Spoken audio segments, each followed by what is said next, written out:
Welcome back, everybody, to the Breachers VRML. I'm your host, Gibular Bob, joined by my wonderful co-caster, Martini, and here we are. We're kicking off the postseason with the EU Challenger Cup, and this should be a very, very fun time. I'm excited. Are you, Martini?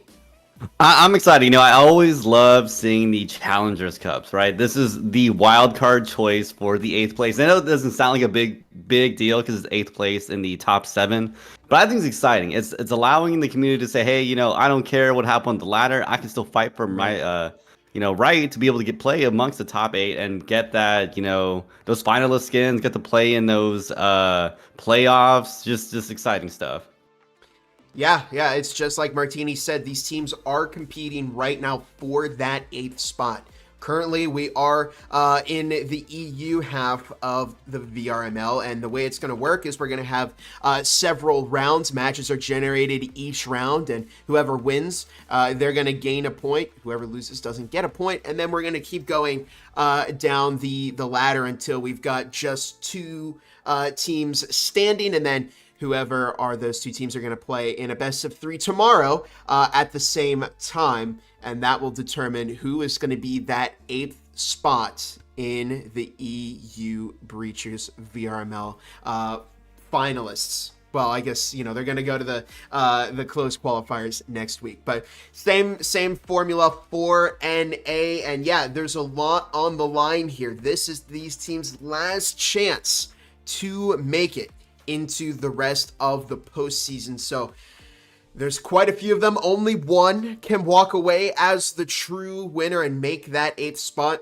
And of course, we do wish good luck to all of these teams, not only because the 8th spot is on the line, but also because it is going to be competing. They are going to be competing for the gun skin, which we've just received confirmation from Triangle Factory that it is going to be recolored for Season 2. So you asked and you received. So now there should be some extra pressure on because that new recolored skin is going to be on the line for these teams. So we shall see what happens here in the Challenger Cup. First matchup that we have here for you is Sunset Ravens versus Vortex. We're just waiting on the teams to get into the lobbies, but currently we are looking at, I believe it's number 1 and number 5, I think is,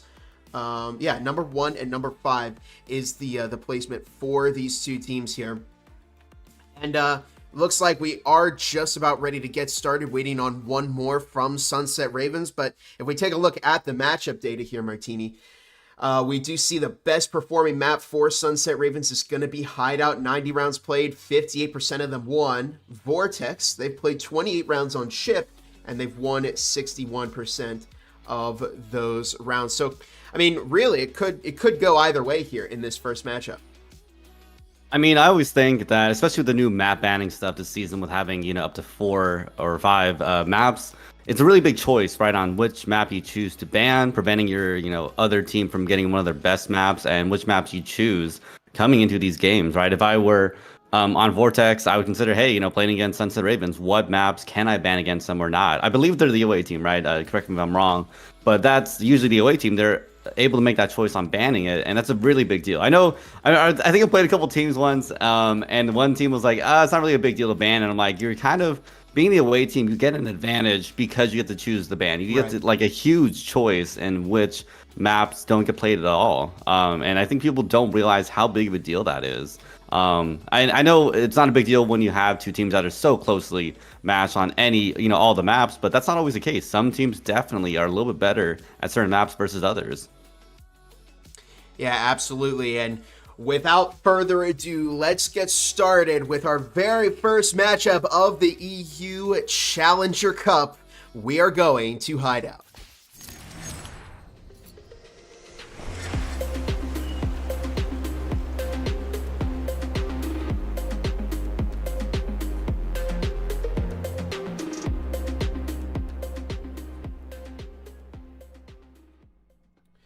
Here we are, map number 1 in this EU Challenger Cup. Remember, it's just going to be a best of 1, so the pressure's on for these teams to win this map.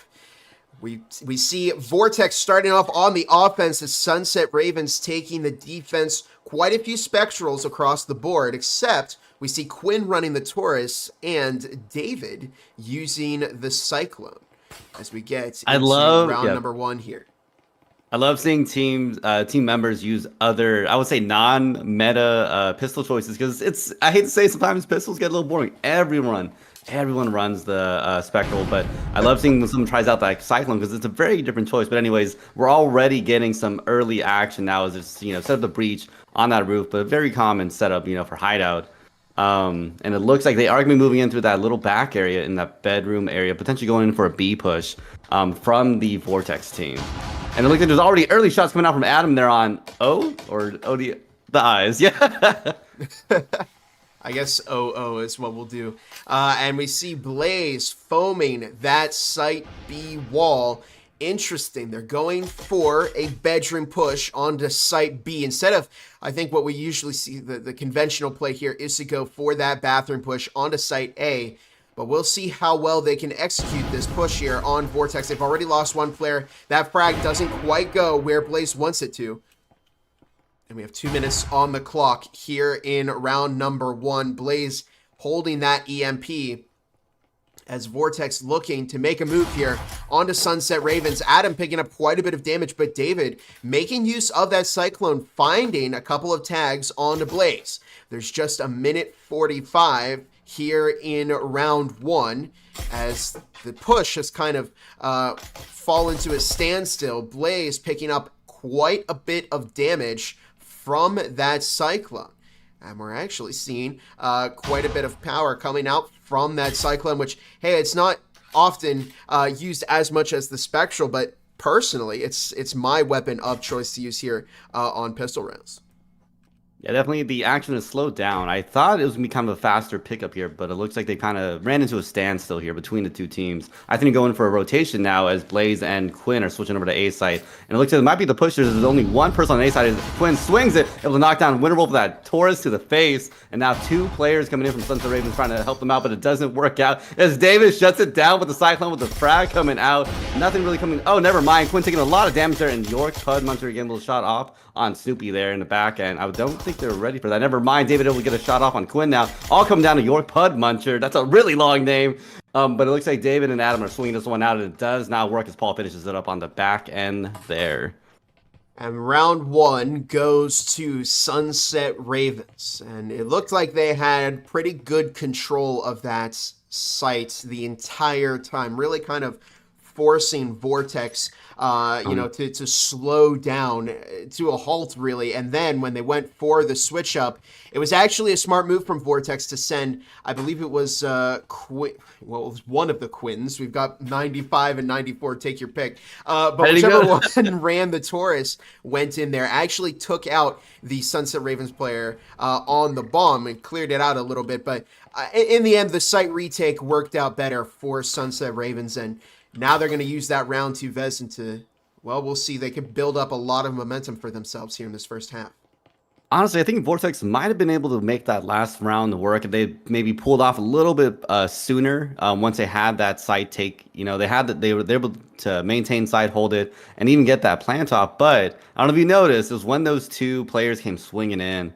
If that Vortex player had maybe pulled out a little bit earlier and set up in a better position, it would have been, I think, a pretty good setup against the 2. But anyways, David coming out early with the frag on the back air, able to take out Quinn, and it's a beautiful frag there. I don't know if we got that on. It's another one. Wow. Okay. Didn't quite find anybody. Sorry to interrupt you there. But you're good. Wow. That was quite the start for Sunset Ravens. Finding an early pick with an S-tier frag. They went for the second pick, but it didn't quite work out. But hey, I mean, you've already wounded Vortex, and they didn't even get into the building yet. So we'll see if they can manage to pick this push up here a little bit over on Vortex. Again, they are on a bit of an eco, so it's going to be a little bit trickier for them to find momentum here in round number 2. Yeah, David there to swing out there with the Cyclone in hand. Man, he's getting a lot of value out of the Cyclone. Unfortunately, gets shot down by York Pudmuncher, now living at 3v3 right now between the two teams. I think Vortex is trying to set up, getting that little hatch set up and blown, and trying to go in for probably a B push here, as it looks like I think Quinn is potentially pulling off, rotating down. And now, you know, OE, I don't know how to say that name, the eyes, whatever. Definitely trying to cause a lot of chaos. And, you know, Sunset Ravens, unfortunately, not able to figure out what's going on there. And a lot of fire coming out, maybe going into that little breach area. As Vortex right now is just trying their best to get something set up here and getting a lot of shots in. I think they're trying to go in potentially for another pick before they decide to actually take site.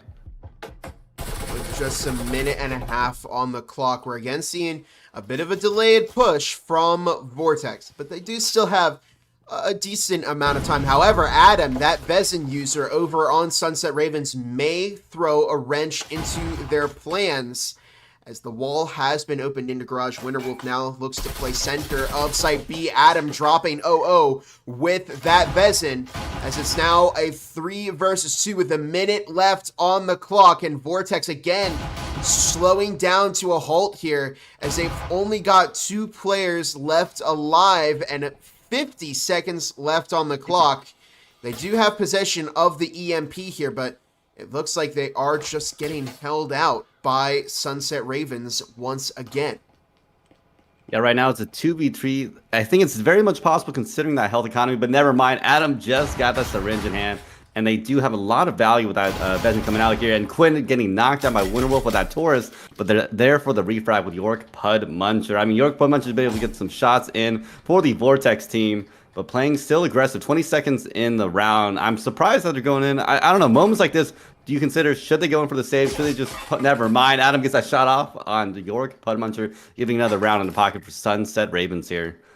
But anyways, yeah, what I was saying, do you feel like maybe they should save at that point? Was 20 seconds left in the round. They got a Vezin in hand on the other team. I don't know. Is it too risky to even make the push? Yeah, I was going to say, the only thing I think, the only reason I think they pushed is because they didn't really have anything crazy to save.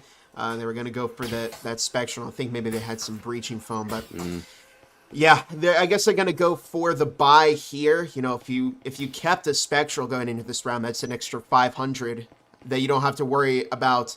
You know, I guess 575 if you're purchasing a site. So it probably would have worked better if they just salvaged those Spectrals, but it doesn't look like Vortex is way too phased by this 2-0 game right now, as they're just huddling up on the roof, getting ready to push once again on the upstairs floor. And we'll see which push they decide to go with. They did go for Site B last time, didn't quite work out in their favor, but it looks like it may be that Site A bathroom push that we often see here on the hideout top floor. As Winterwolf playing up towards the front of the site. This is the Vezin round, but actually Vortex only fielding 3 Vezins here in their rifle round, which may be a little bit concerning, as David finds York Pudmuncher opening up the round for Sunset Ravens. Just 2.5 minutes on the clock. Blaze picking up some damage through that wall, gets the breaching foam off, and here comes the push into Site A. Yeah, we see Vortex coming up here on the staircase, already down a player. It's already slowed down the attack here, as again, Sunset Ravens has been, I think, vital in getting this defense set up where they can't, you know, they're not allowing Vortex to really get a good push in here and just slowing them down, you know, every step of the way. Anyways, breach coming out now as the Sunset Ravens players are just shooting out bullets, trying to slow down that push there. But blazing a knockdown by Adam through sort of the wall bang there, as they got a little bit of chip damage through that. But now only 3 players left on the Vortex side, and it is not looking good, but they do have the EMP in hand. And I'm wondering, are they going to potentially go in for another reset play that they sort of did in the previous time they were here, as they do throw it to 0-0 on the other staircase. But still, 3-5 is a tall ass, especially considering that there's 1, 2, 3, 4 Vortex, sorry, Sunset Raven players on Cypher A site. I don't know. It's looking a little hard. It looks like this attack might not work out for them. And Winterwolf just playing up in the middle of Site A, looking for a potential pick on whoever walks in there. It's a static field emitter up as well. So that's going to make entry into the site even more difficult for Vortex. And yeah, to your point, is this when you start considering the switch up and maybe try going for Site B? Because you've got 4 Sunset Ravens players sitting in Site A, only 1 on B. You know that people are going to start rotating the moment you're seen on Site B, but it may give them the opportunity to get dug in a bit. But here comes the frag out. They're looking to get that EMP planted, and OO is unable to finish it. Oh, right at the end. And it doesn't quite work out for Vortex, but Quinn manages to find Winterwolf. It's a 2 versus 4. Quinn 94 is inside. Quinn 95 goes down, and so does Quinn 94, as it's a hat trick for Sunset Ravens. I mean, 3-0 Sunset Ravens. I gotta say, I'm actually really impressed to see their defense on Hideout. They just almost, it feels like they're just really reading the other team. There are several times where Sunset Ravens had some really early round picks that just slowed down Vortex a lot. I think, was it almost the last 3 rounds where every time Vortex was playing a 4v5 pretty early in the round, I would say. Yeah, it's just been, I mean, it looks like they start off with a decent amount of momentum. But when one goes down, they lose some of that confidence, and these pushes are just grinding to a halt. And they're really burning a lot of their time and forcing themselves to make a move, while Sunset Ravens are just playing defense the way it's meant to and just defending the sites. We haven't seen any kind of crazy defensive tactics, I guess, other than the early frag that we saw on round 2 here, but they're just playing this very, very smart for defense, not overthinking it, and they're using this momentum they have against Vortex. Again, just find some early picks, and then you slow down the rest of the team. Vortex is going to have to break this habit if they want to find some more momentum here. I mean, we could still see a first half lockout from Sunset Ravens if they're not careful over here on Vortex. Best case scenario for Sunset Ravens, again, that first half lockout. Vortex right now, well, they could tie it up if they started winning every round from here on out.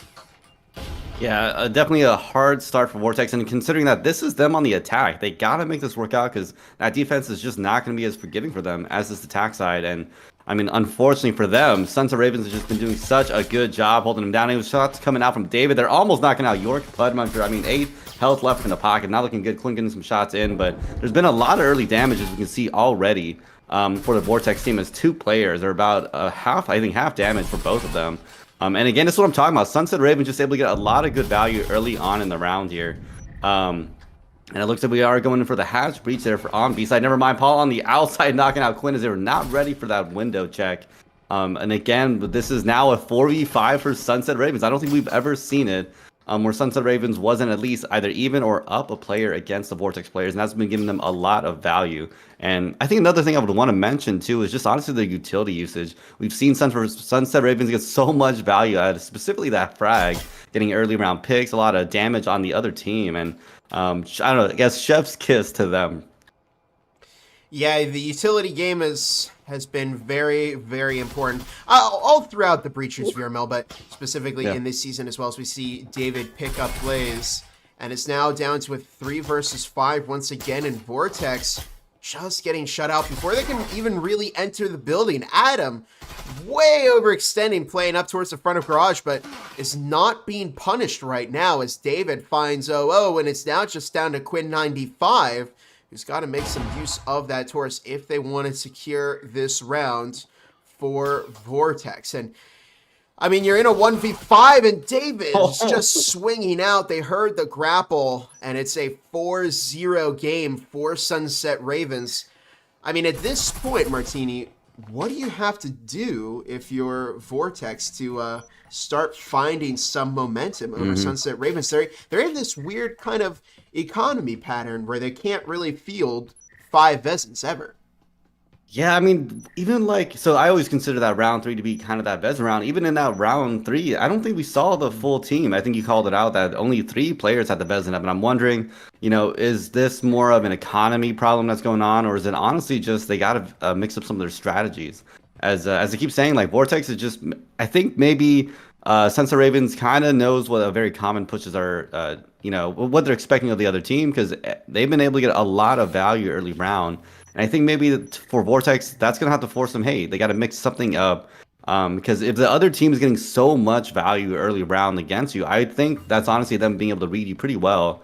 So either you got to, use your utility in a very different way, or try to mix things up and attack it from a very different angle than was previously happening. Because the fact that Sunset Ravens got a beautiful, beautiful frag out there, you got to be more careful than on some of those pushes, or you got to maybe pull bait out some of those frag attacks that are coming from the Sunset Ravens. Maybe go in for that plant potentially on this side on A, touch the EMP, but don't actually plant it. Pull out, force them to play out the frag, and then waste their utility basically. But that's gonna take a lot of a switch up right mid round.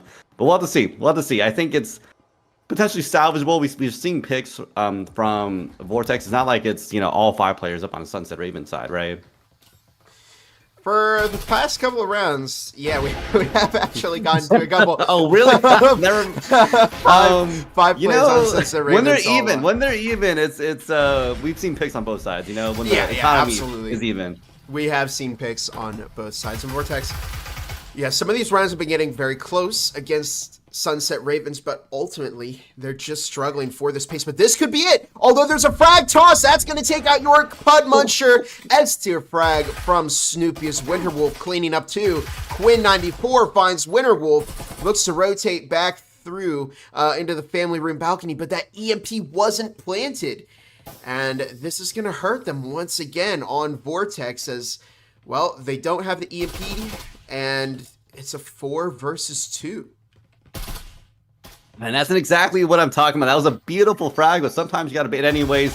Snoopy Kong swinging that and able to knock out Quinn there. Now leaving it down to Quinn in a 1v3 situation. Never mind 1v3 versus David as they took them down. With Quinn now trying their best to fight for their life. And Paul accidentally frags. Anyways, now leaving a 1v2 situation. Definitely a little bit more winnable for Quinn. But I mean, a minute left in the round. It's still actually a fair amount of time. They got to do something. I don't know if they should play the EMP per se, because I think they got to go in for clearing. It's too risky, going in for that EMP plant, I think, at this point, especially with 2 players in a site. And as we saw earlier, Snoopy is definitely not scared to swing that. Yeah, once they hear some EMP sound cues, they're just going to swing, and Adam finds Quinn anyway with a little bit of Peeker's advantage there from that bomb angle. But here we go, 5-0. This is Vortex's last chance to put points on the board before we swap sides. This is the halftime round. Let's take a look at the scoreboard here. David 9-2, Adam 6-0, having a perfect game at the moment. Wow. Snoopy King Kong 4-1, Winterwolf 3-4, Paul 3-2, and over on Vortex, York Pudmuncher 4-5, Quinn also 4-5, and Blaze and Quinn95 all have yet to get a kill. They're running 0-5. So momentum in this game has clearly been going in favor of Sunset Ravens. Will Vortex be able to put at least one round here? And then they could potentially hope for that 5-1 curse, right? To get Sunset Ravens once they go on to defense. But it's going to be an important round for these teams. Oh, for sure. Like, if they can't, I think if they can't get this, it honestly might be in the bag for Sunset Ravens. Having that huge, point difference is definitely gonna be a very good thing for them. And I mean, worst case, Sunset Raven gets this 6-0. They definitely got the draw out of this. Worst case, right? And I don't think that's gonna be the case because they have a lot of time to make up on the attacking side. For a team that's doing such a good job on the defending side, I think they'll be pretty much set up on the attacking side. Anyway, shots coming in out from the Vortex team from outside the map there. I think York Pudmuncher just getting some long shots there, like a weird. I don't know if you saw that weird way that they're holding the gun there, but anyways, blazing that beautiful wall bang there on Winterwolf.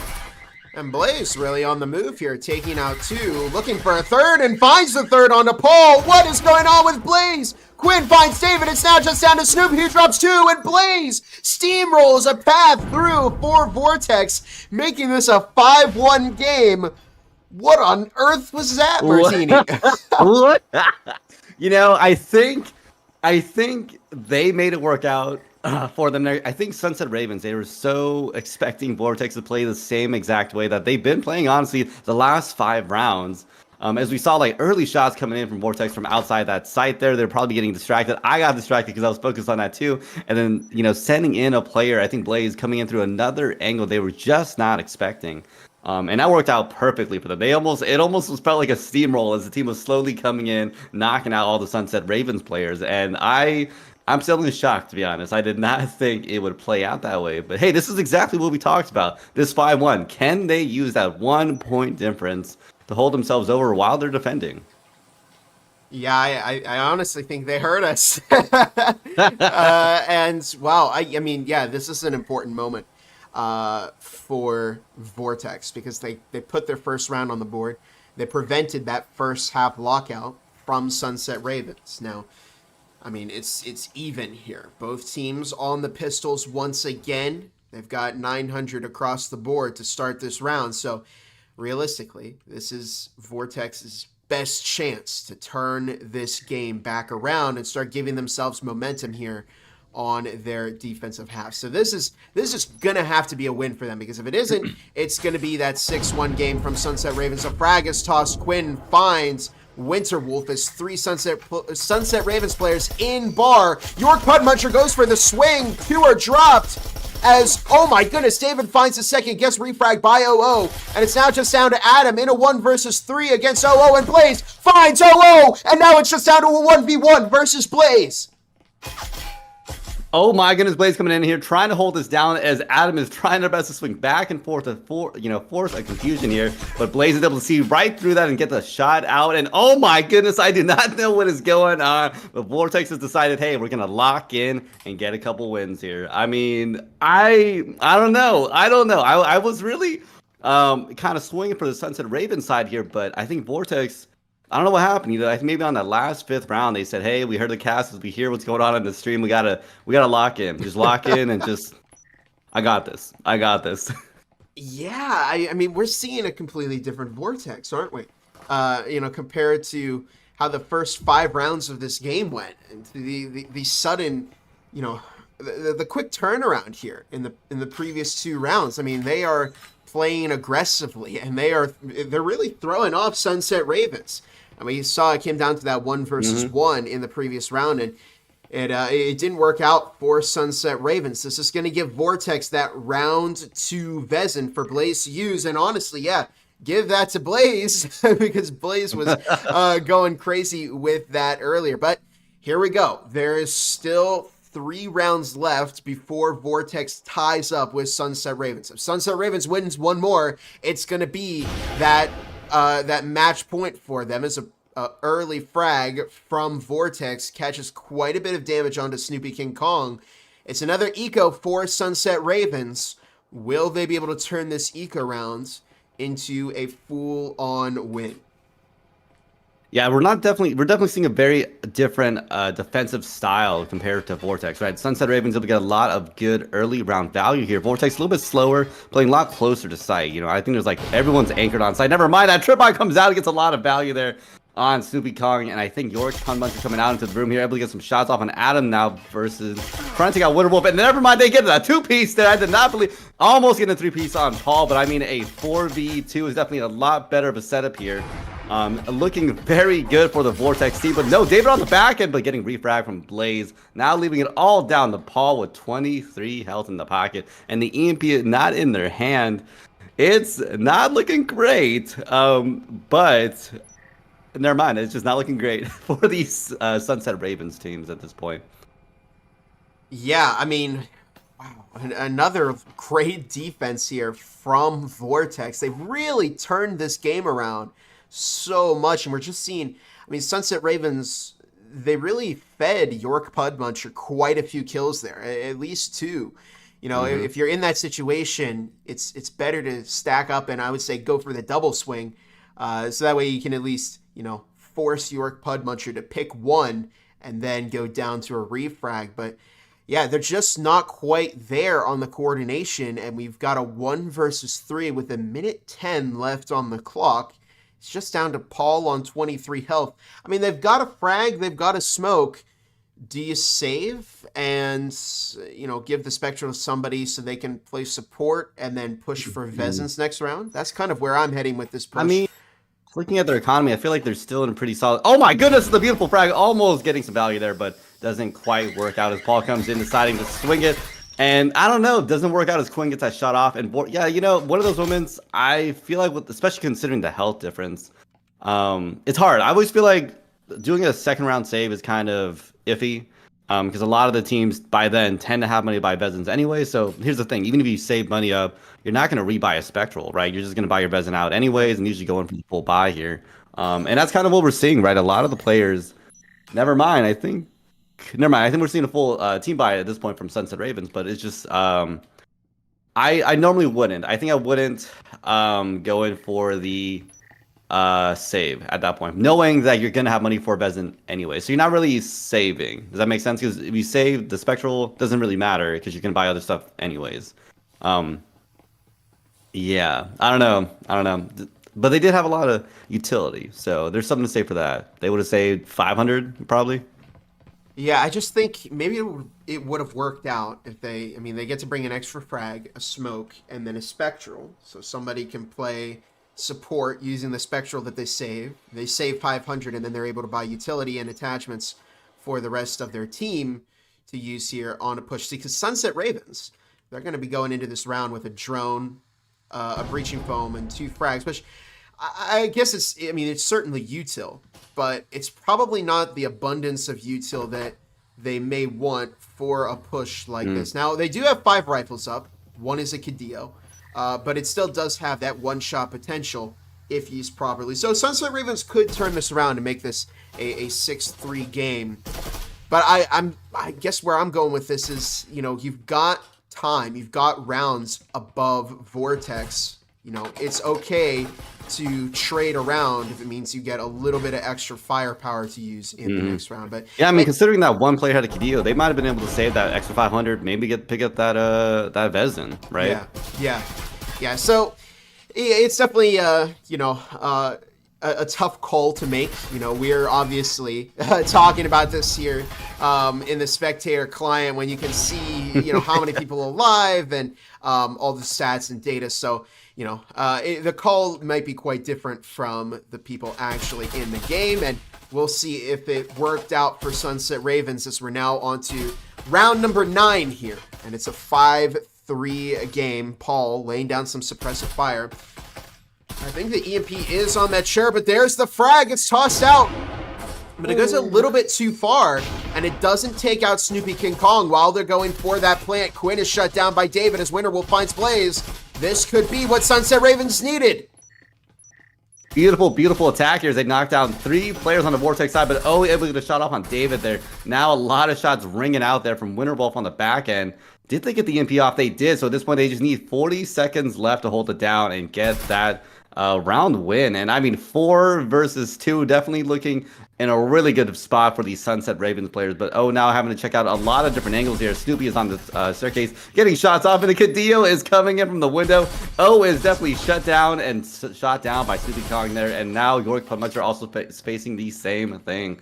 And yeah, you're right. This is a good switch, but I think Vortex has such a hot momentum coming into this defending round, especially off that 1-round win on the previous half. And I almost thought they're going to be able to push this all the way through, but Sunset Ravens, I don't know. Once they got those Vezins in hand, they definitely looking a lot better, I think, in this previous round. Yeah, so I guess to our conversation earlier, it probably just came down to confidence. Sunset Ravens realized, hey, we don't need way too much utility. We'll just bring in some rifles, and we're confident enough in our gun skill to be able to find our picks. And well, it worked out for them, certainly, because they found that round that they needed against Vortex. And Vortex heavily invested in the last round, so their economy is crippled as they tried, they tried to go big last round, and it didn't work out, so now they're only able to pick up an RCP, 1 Vezin, and 1 Cadillo, and then 2 Spectrals, and a modest amount of utility, probably not as much as, they would be comfortable with, but it is still some utility, and it's a bit of a hero buy from Blaze here. So again, it's coming down to Blaze to turn this around, and it's already a guaranteed draw for Sunset Ravens. Now it comes down to, can Vortex hold out long enough to tie? Yeah, it looks like they are coming in already with that drone intel, knowing what's going on, throwing in the flash. It doesn't get too much value. The Blaze swinging out, getting it one player. David almost knocked down for the count there. And a lot of shots bringing out here, and they're kind of just holding back and forth, trying to get this force in on storage. And Yorick pretty much getting shots off on David again, and I'm just, they're holding it down at this point. They still do have the EMP in hand, and a 4v5 is still not an impossibility to come back from. But Vortex, this defense is definitely working out a lot better for them. I think now that they're being more aggressive. I don't know if you noticed, some of their previous defenses have been a little more conservative, I would say. But it definitely works out a lot better for them. Anyways, York Pumpman's getting a shot off on Adam there. Now a 3v5 for the Sunset Ravens team. Paul finds one along with David, who's made entry into storage, dropping a quick double kill, a triple kill from David, who makes this a 7-3 game and cuts off Vortex before they can build up enough momentum to call this a win. But it was certainly a very interesting first game here in the EU Challenger Cup, Martini. I mean, there were moments of promise there for Vortex where it looked like they may have potentially had this, this comeback. But in the end, I think it just worked out for Sunset Ravens because they built up so much momentum in that first half. I mean, a lot of credit to the Vortex team. I know the point line difference might look like it was a bigger win, but towards the end there, I think once they started getting a lot better footing, they actually did a lot better per round. We saw early on in that first half that there were several times where Sunset Ravens had several players up, and that's usually a really big deal, right? Especially in terms of economy saving. But they were able to get some shots in, get a couple rounds in. I think, if they just kind of keep that same momentum that they had, they honestly might be able to come back in 3. But at this point, Sunset Ravens did show a really good showing in that first half specifically, and did come back in that second half eventually. Yeah, absolutely. Now, taking a look at our Challenger Cup here, that is going to be the result for Sunset Ravens versus Vortex. My bracket isn't updating, so I'm not sure if we have any other results right now, but we will take a small break as we get ready to see if there's another potential matchup here in round 1, or if we are going to head straight to round 2. But really quick, let me give you all the scoreboards before we wrap this up. York Pud Muncher 9-10, Quinn 94, 8-9, Blaze 7-7, 0028, and Quinn 95-9 over on Sunset Ravens. Look at this, Martini, 17-6 from David. Adam, MVP that round, MVP that game for sure. MVP for sure. Yeah, Snoopy King calling 7-5, Paul 6-6, and Winter Wolf 4-8. Don't go away, because we will be right back with another matchup.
Welcome back, everybody, to round 2 of the EU Challenger Cup.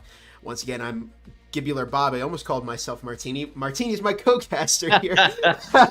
As we get ready for I can be Bob today, you know. If you want me to be Bob today, that's totally fine. I can switch around the names. But in any case, we're back here in round number 2 with a team we just watched, Sunset Ravens, and another team that we just watched, War Dogs. Sunset Ravens just beat their opponent Vortex 7-3. And War Dogs just beat Niffin, I believe it was 7-5. So 2 very, very good matchups. And now they find themselves in round number 2 as we are getting ready to start here very, very shortly. Let's take a look at the matchup data here for these teams. And of course, Sunset Ravens. Again, their best map, Hideout. 90 rounds played, 50% of them won. War Dogs, in a very similar pattern to Vortex, their best map is Ship. Once again, 9 rounds played, 78% of them won. So Sunset Ravens 6-5, War Dogs 7-6-2. That means they've won 7 games, they've lost 7 games, and they have tied 2 games. So honestly, well, actually, we see a previous encounter here. Sunset Ravens beat War Dogs 14-7. Martini, do you think we will see a repeat of this? Let's see. I mean, considering that they just came off of a 7-3 win, War Dogs came off of a 7-5, I would almost say it appears Sunset Raven might be in a little bit better of a spot in terms of wins. So I wouldn't be shocked if that came back up again. But I will say that was, I mean, we don't know exactly when that game was. What if it was like their first game of the season, right? It might have been a long time ago. That were so many things have changed since then, right? War Dogs might have changed their roster a lot since they might have changed a lot of the strategies, how they approach things. They might have, done a little bit more extra practice now in the postseason. So it's hard, but I tend to lean however they previously played. So if Sunset Ravens won the previous time, I wouldn't be shocked if they did it again. Yeah, keep in mind, Sunset Ravens are seeded number 1 in this Challenger Cup. They're number 8 overall in the EU. So they just barely missed out of that top 7 and got to skip the Challenger Cup. So we'll see how War Dogs does. They certainly put in a very good performance against Niffin. Will they be able to continue that performance against Sunset Ravens? We, on stream 2, watched Sunset Ravens, so we've seen how they play. They're a very, very solid EU team. Good defense, good offense. They played very, very well against Vortex and ultimately pulled out a win against them. So I think we're going to see a strong performance no matter, which team it is. The question is, who is going to walk away as the winner? Now, we're waiting on some players to connect we're waiting for all of War Dogs to connect to the server right now.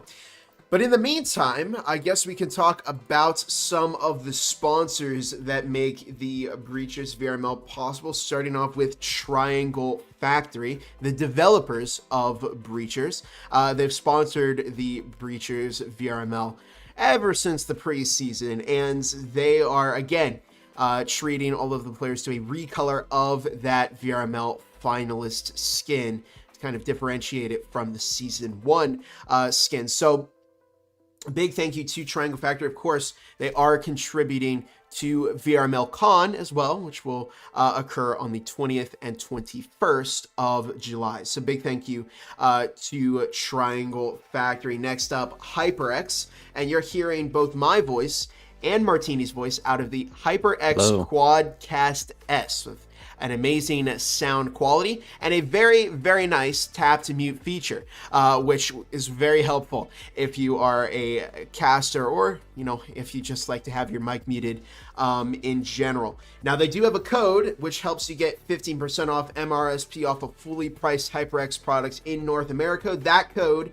is HXVRML23. And they supply some products for some giveaways. They help out our casters with some products as well. So big thank you overall to HyperX. Also ProTube VR, which provides the best VR rifle mounts and accessories. Help stabilize your aim in-game by picking up a MagTube stock. Put your controllers into cups that magnetically connect to a fully adjustable stock. Or if you want to add to the immersion, you can check out the Force Tube with haptic feedback to enhance any virtual shooting experience. With a variety of other products ranging from B-Zipper to joystick mounts, ProTube VR is your one-stop shop for controller peripherals. And finally, Helga, the esports manager bot. Let me ask you a question. Are you tired of juggling schedules, stats, and communication for your esports team? Well, say hello to Helga, the esports team management bot, which helps with just that. Availability, scheduling, communication with opponents, and statistical analysis. Now, they do have a free plan currently that is available to VRML players. And we have a VRML unique coupon, which you can use. That is at VRML 2024 and then capital OKF. Now, Premium gets you automatic availability, match scores, Helga statistics, Helga player performance, advanced logic, and availability announcements. It also gets you VR creation, which are dedicated voice channel creations per event, roles for each event, and then event sorting as well. So a plethora of very, very nice premium features for use in Premium Helga. So be sure to check out that code for Helga Premium. But it looks like that is all of our sponsors to cover here. We do have a couple of members from War Dogs connecting. Looks like Sunset Ravens might start off on the offense here, but I mean, Martini, according to the data, where do you think we're going to go here for map number 2? Do you think we might see another hideout? I want to see something that's not hideout. I feel like I'm playing competitive mode right now, and everyone is just playing hideout, which is totally valid. Totally valid. If that's what's going to get you the win, right? As much as... Because I'm looking from the context of, us casting and a spectator, even the people watching the stream. It's just nice to kind of see different maps. And that's why I kind of hope one of these teams ends up being like the home team. And they're one that they're better at like a very different map. I don't want to say off meta map. There's no like meta map, I would say. But an uncommon map, right? Something like Ship, something like Arctic, something like even Skyscraper, throw it in for the mix. Because Hideout's great. It's cool. Everyone... fights it down on hideout. You got to have hideout at least like okay, right? You can't be bad at hideout because you're gonna play hideout at some point against a team, right? But I would say hideout. We're all gonna choose hideout. Well, you won't be disappointed, Martini, because this matchup is taking us to Factory.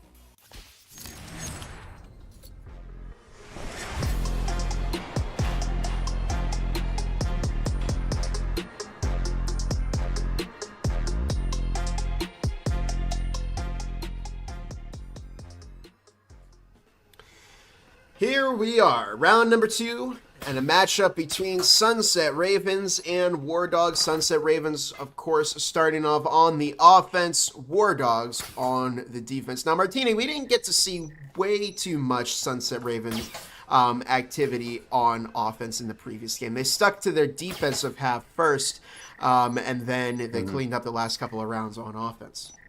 I mean, yeah, in the previous map that we had seen with Sunset Ravens, they were doing a phenomenal job on that defending side, and I almost felt like maybe they were a defending team. They, started losing some momentum against their previous team on that attacking side, and I wonder if maybe it was just a momentum thing. So I think they got this. I'm curious to see how they attack Factory. Again, as we had talked about, they're the number 1 seeded in terms of this Challengers Cup. So I definitely expect them to be putting out some really good performance. And I think if you have a good attacking team on Factory, that showcases, one, your knowledge of Factory and how well that you should be performing on, honestly, the defending side. There goes the kitchen hatch as Sunset Ravens on the move. We don't see an initial pick to that hatch, but Toniko does take out Paul. As it's a 4 versus 5 and an early pick for Sunset Ravens to give up, especially because it's middle floor. This is traditionally a bit of a more challenging site for the offense to break in. But Sunset Ravens are picking what I would consider to be the better side, or the better site to attack here on this particular layout. And we see a couple of early picks as War Dogs cleaning up that Sunset Ravens offense. We saw a nice little double kill from Alex there, and it's now just down to Adam, the last member of Sunset Ravens standing. There's not really a reason to eco here. You're just carrying that Spectral, so Adam is going to drop down that kitchen hatch. Will Sunset Ravens be able to pull ahead in this first round. Adam drops Tonico, and it's now just down to Kaiser and Alex with 1.5 minutes on the clock. I mean, 4 health in the pocket for Adam. I'm a little scared. Just even randomly walking to that static field might take them out, which I would love to see. I've never seen a static kill, I think, ever on stream, and that'd be great. Kaiser keeps getting these little peeks over. I think they might have seen Adam's foot as they were going to do a little quick checkout. But at this point, if Adam gets a pick, it's got to be someone that gets no damage on him, and that's very risky, right? I think Kaiser might have seen him going out for the swing with the Cyclone in hand, and never mind Alex there to finish it up for the Vortex team. And that's, I think, a pretty strong defensive showing, but again, this is defending. It's pistol rounds.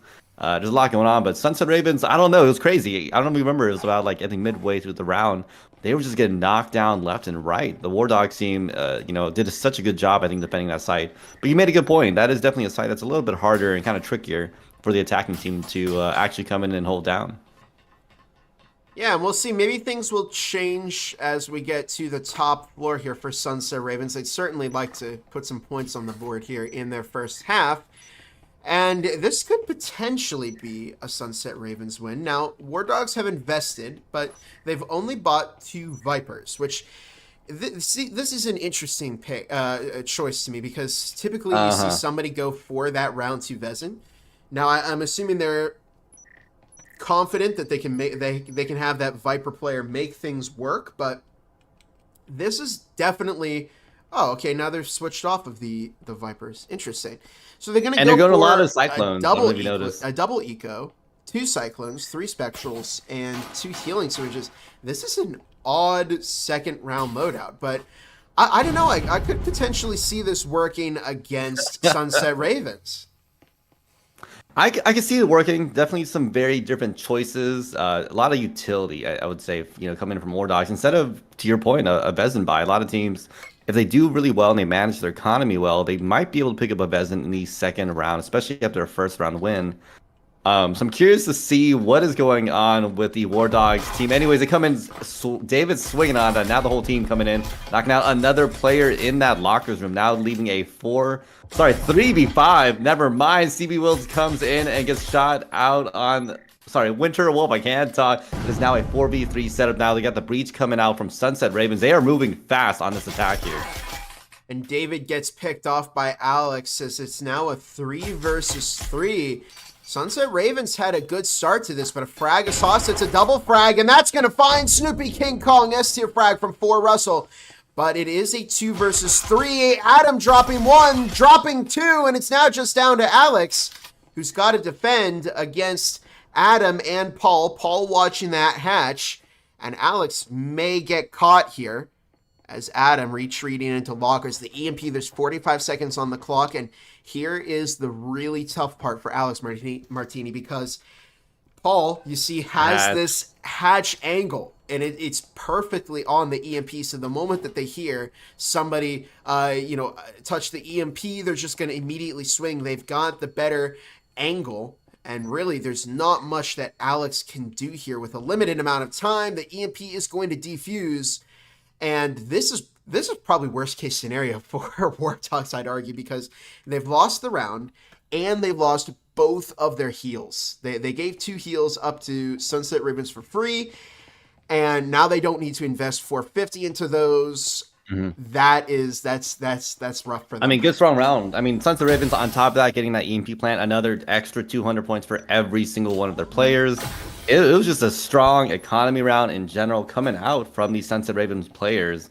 And I think maybe it was a better choice that the War Dogs team didn't go in for, double Vipers they were doing the previous round.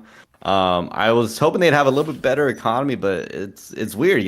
Round 3, their economy is looking kind of rough. I think there's only 2, maybe 3 players having Vezins in hand, and that's usually not a good showing for something that's like the third round. I say it all the time, and I'm big on this, but I truly do think round 3 should always be your assault rifle round, because most teams by then have won or lost 2 full rounds to get enough money to buy a Vezin by that third round. If you don't, you're likely leaving yourself, at an economy disadvantage, and that's what we're seeing here right now. Sunset Ravens all have Vezins, regardless if they had won or lost that previous round, right? I don't know. It's looking bad for War Dogs, at least in terms of economy already for this upcoming round. It really does seem like the standard, doesn't it, to have this third round act as your your rightful round, because it's really the first opportunity that the losing team gets to really fight back against the winning team who's potentially purchased some Vezins. But again, it didn't work out in War Dogs' favor. Now, again, this is tied. War Dogs did win the initial pistol rounds, but it's gonna be tougher for them to win. It's not impossible. They purchased some heals again, so they bought into this round as well. And the only thing that worries me here is that if they do lose this one, it could really potentially cripple their economy for the next couple of rounds, as Kaiser, one of their Vezin players, goes down. There's only one more Vezin. And you really think, I mean, if you were a Vezin player, would you stay on the site? David catching Secret Wheel VR, by the way. Yeah, it's risky to kind of choose. Most people, I think, when they go for Vezins, unless you have a full team Vezin buy, you got to stay a little bit closer. Because here's the thing, even if you die, someone else can pick it up, right? That's close to site. But if you're like a deep roamer like that, it's not going to work out, as no one can really retrieve that unless you have a double roamer situation going on. And even then, that's so risky. But anyways, a lot of players are going to knock down here. David getting another pick out on Russell there, now leaving only 2 players on the War Dog side. They got to win this round, otherwise they can put them in a really bad spot against Sunset Ravens. As they go in for the frag, there's a beautiful frag that knocks out 1 2 players there. Beautiful frag up from Tonico. It looks like Alex on the back and going in for the swing here. Maybe trying to get a back. Yeah, they do. They get a shot off on a Winterwolf, now leaving a 2v2, which is crazy. A huge switch up from the War Dogs team. Yeah, they really came back in full force here as Alex manages to drop Adam. It's just down to David now, but they've got the angle. They find the kill onto Tonico, but oh my goodness, is Alex going to stick the EMP? Oh my goodness, no way! Alex finds David, and War Dogs secure this win on a round where they definitely did not have as much firepower as Sunset Ravens did. Yeah. And there is 7 seconds left on that EMP, and War Dogs made that look easy. But wow, what a round. I don't even know what to tell you. That was unexpected, not expected, just the most least likely situation I would have said to have happened, and yet that's exactly what War Dogs here. I don't know. I know Sunset Ravens is definitely the #1 seed, and again, War Dogs is on the defending side. But they're showing some crazy clutch potential, which is something they're definitely going to need when they're on the attacking side, right? I mean, the fact that they were economically very much disadvantaged, they were also down players at one point and had this huge switch up. Their players can get those picks, and they can get some really clutch picks on top of that. Yeah, absolutely. Yeah, that was an incredible clutch. It started off with that double frag. I mean, was that an S tier frag or what? And yeah, that's as S tier as you can get, man. That's as S tier as maybe a 3-piece frag, but 2, that's beautiful. Yeah, and then they were able to really build up some momentum to turn the round around. That was just very, very nice gameplay from War Dogs, and they're coming off of that with some Vezins. They've been rewarded for their performance. They do only have 1 heal because, again, they did invest quite heavily into the previous round. And it ended up, with only 1 War Dogs player alive. So they don't have a ton of eco to fall back on in case they lose this. But they are still up in terms of players. Kaiser finds David, Snoopy securing a refrag with that Jesper. And now we're seeing an eco round from Sunset Ravens, and they catch a Jesper kill. I mean, there's no way we could see Sunset Ravens replicate what War Dogs just did, right? I would be shocked, but if anyone's going to do it, it's definitely the #1. I keep saying the #1 seeded team. They're expected to do as well in the CCs, let alone these games, right? And we're seeing a lot. I mean, I don't know if you've been watching how Sunset Ravens, just how they move. I can tell they have the experience. They know what they're doing. They've been getting some crazy picks. They know how to make these engagements. They're definitely. Oh, never mind. Tony going back and getting a shot there on Winterwolf. Where is that from the outside? Looks like and it looks like it's now a 4v3 for the War Dogs team. I don't know, Sunset Ravens, they got to kind of tighten up or have something else work out here. And Alex taking out Adam, making this a 4 versus 2. It's Sunset Ravens is having some problems here on the offense. Now Paul takes out Siwi as 4 Russell drops Paul in a refrag there. It's a 3-1 game here in the first half of this War Dogs versus Sunset Ravens matchup. Let's take a look at the scoreboard really quick. Alex, 8-0, having a perfect game at the moment. Tonico, 5-3 for Russell and Kaiser, both running 2-3, and Siwi on 1-4. And over on Sunset Ravens, David 5-4, Snoopy King Kong 1-4, Adam 4-3, Paul 2-3, and Winterwolf also running 1-4. Here in round number 5, this is the penultimate round here in this first half, and we're getting down to the end of it. War Dogs still unable to field 5 Vezins, even though they did win that previous round. And you see some more Vipers coming out, and it just, they're not able to economy choices. Yeah. I gotta comment on like War Dogs, just economy choices. When you have players like Tonico, that can buy you a whole Vezin, I'm kind of shocked that they're not going in for those buys. It feels, it just, we're seeing some strange economy choices that I've never seen before coming from War Dogs. But I mean, at the same time, this is working. They're 2 rounds up above Sunset Ravens. Now, at one point, they will find themselves on the or on the offense. So we could potentially see Sunset Ravens turn this around once the sides are swapped, because we did see them a lot stronger on defense when they played Hideout against Vortex. But will Tonico find Snoopy King Kong here? I mean, they are looking towards assembly right now, and Tonico with the pre-fire drops 1, but does get refragged by David. Now, they did give a Vezin to Sunset Ravens, but it's a 4-4. And again, that's one of their Vezin players off of site. They go down, they give a Vezin to Sunset Ravens. Here's Adam, who swung into printers. This Alex tossing an incendiary. And Adam just has barely enough space here, but does pick up a lot of damage from a frag grenade. There's now just 2 minutes on the clock here in round 5. Yeah, definitely the round is heating up right now for the Sunset Ravens team as they're coming in full force, getting these breaches live. But I don't know if you noticed on the back end, the War Dogs is definitely ready to pounce with their roamer on the back end there. Anyway, shots coming out there from Kaiser, getting some shots in on Winterwolf there. And they are just trading shots for shots here. No one's really quite going down yet. I'm waiting to see if there's a pick coming out soon. As Siwi on the back end gets a shot up with a Russell with a follow-up, almost getting a refrag there, but it doesn't work out as Paul gets knocked down there. Now leaving only 1 player, Adam, which is, I think they have, 19 health in the pocket. It's not looking good. But it's, this one, should they go for the save? Should they just wait? I don't know, but they still have a minute. They have a lot of time. They're getting a pick off on Russell there.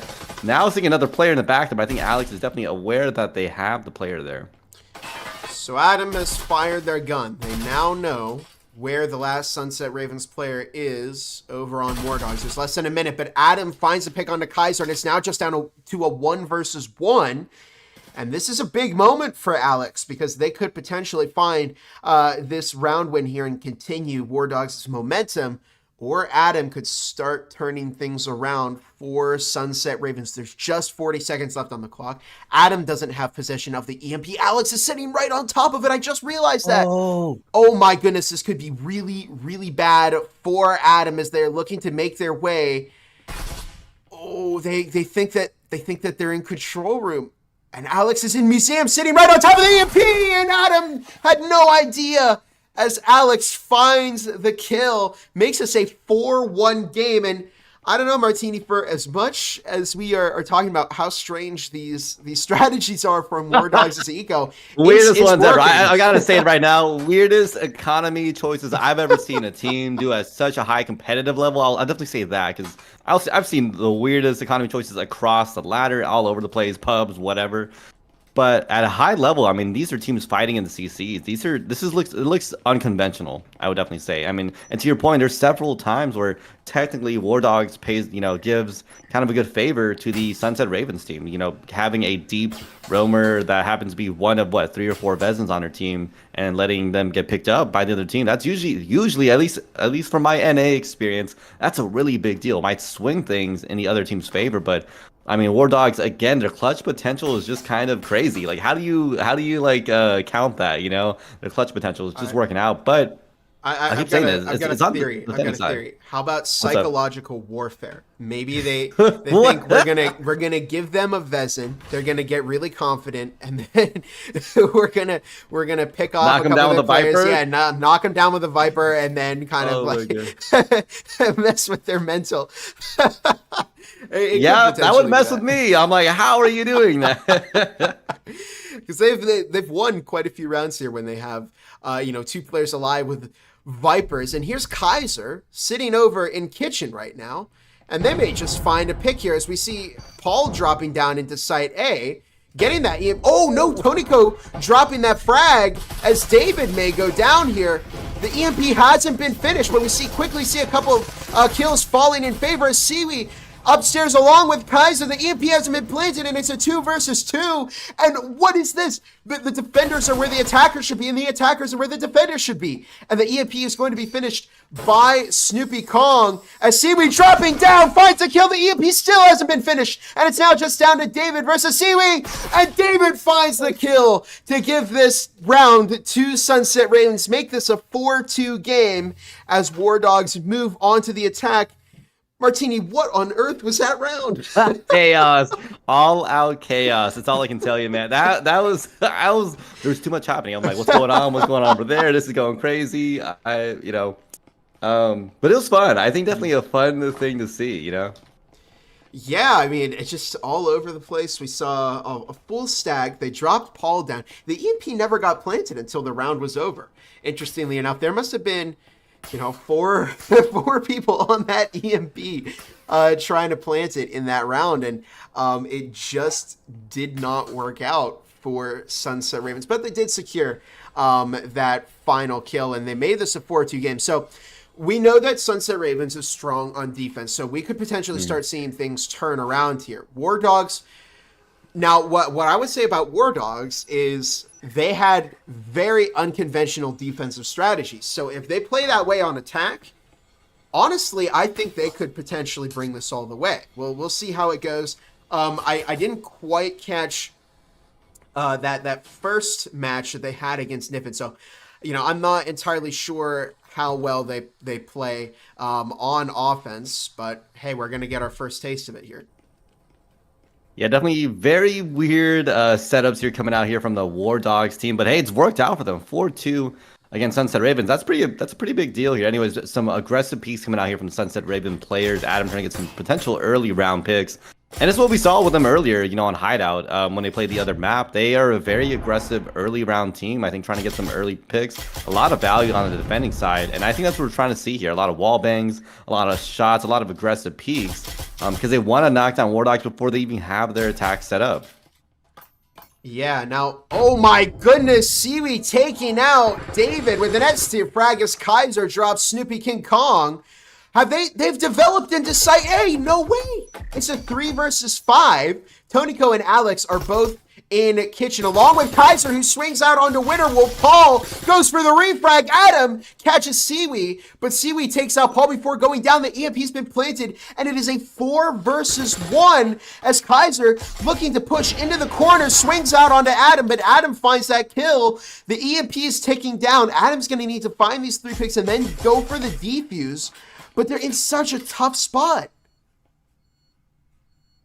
I mean, I don't know how Adam's going to make this one work out. A 1v3, players all over the place set up. Russell gets some shots off there, knowing Adam is on that staircase. Alex seeing them swing up, and that is just a pick down, letting the War Dogs in another round in the pocket. I mean, I gotta love the creativity of teams. I mean, look at War Dogs doing some interesting economy choices. A lot of utility usage, I would say, in the early rounds, which... at least on the NA side, we see a lot of teams go for that min-max, right? You kind of just stick to your bare bones because you want to get that Bezin, potentially getting some, hero buys in that second round. On top of that, they're choosing a lot of, I don't know if you noticed, a lot of the players on the War Dog side actually utilizes Cyclones. And that's also a very uncommon choice. Maybe like 1 or 2 players on the team might do Cyclones, but a lot of times I don't see a full team buy Cyclone that often, or at least like a lot of players. And it's just interesting seeing how War Dogs plays because it's working out for them, even on the attacking side. But again, that's pistol round. We got to see how they hold up in this upcoming round, potentially how they hold up against the assault rifle rounds when Sunset Raven finally can get their hands on some rifles, especially on the defending side. I've casted EU, I've casted NA, and I gotta say, Martini, no game I've casted so far has a team managed to consistently surprise me every single round with the way that they play. War Dogs just has such a creative play style in terms of strategies here, and The fact that they were able to just walk into site A and control it on a site where Yeah. you normally see it's very defender sided. I mean, they completely reversed that, and we're seeing these very strange economy choices, very strange plays, but they're working out super well for War Dogs. And I honestly think maybe an element of this is that Sunset Ravens is just as confused with some of these plays as we are. Yeah, I mean, and then now we're seeing kind of an opposite setup now with them on the second half as War Dogs. I don't know if you noticed, but their economy choice, they're going aggressive this time. 3 Vezins in hand. That's usually a pretty hefty gamble from the team that's attacking on top of that. So, like, they're making some very aggressive choices here. I wonder if it's going to pay out for them because it's paid out for them when they made other funky choices, right? So we'll have to see how that pans out. But anyways, it looks like the Sunset Ravens team getting knocked out. Paul getting knocked out by Kaiser there. As the teams are getting set up here. A lot of funky smoke grenades all over the place, but never mind. Adam getting shot down. Sorry. Adam getting that pick off on Kaiser. They're now leaving only a 4v4, and that Vezin now sitting kind of around. That's kind of a risky area now. Okay, so Sunset Ravens looking to get momentum back in this game as Adam does recover one of the Vezins from War Dogs. This was a heavy investment by War Dogs.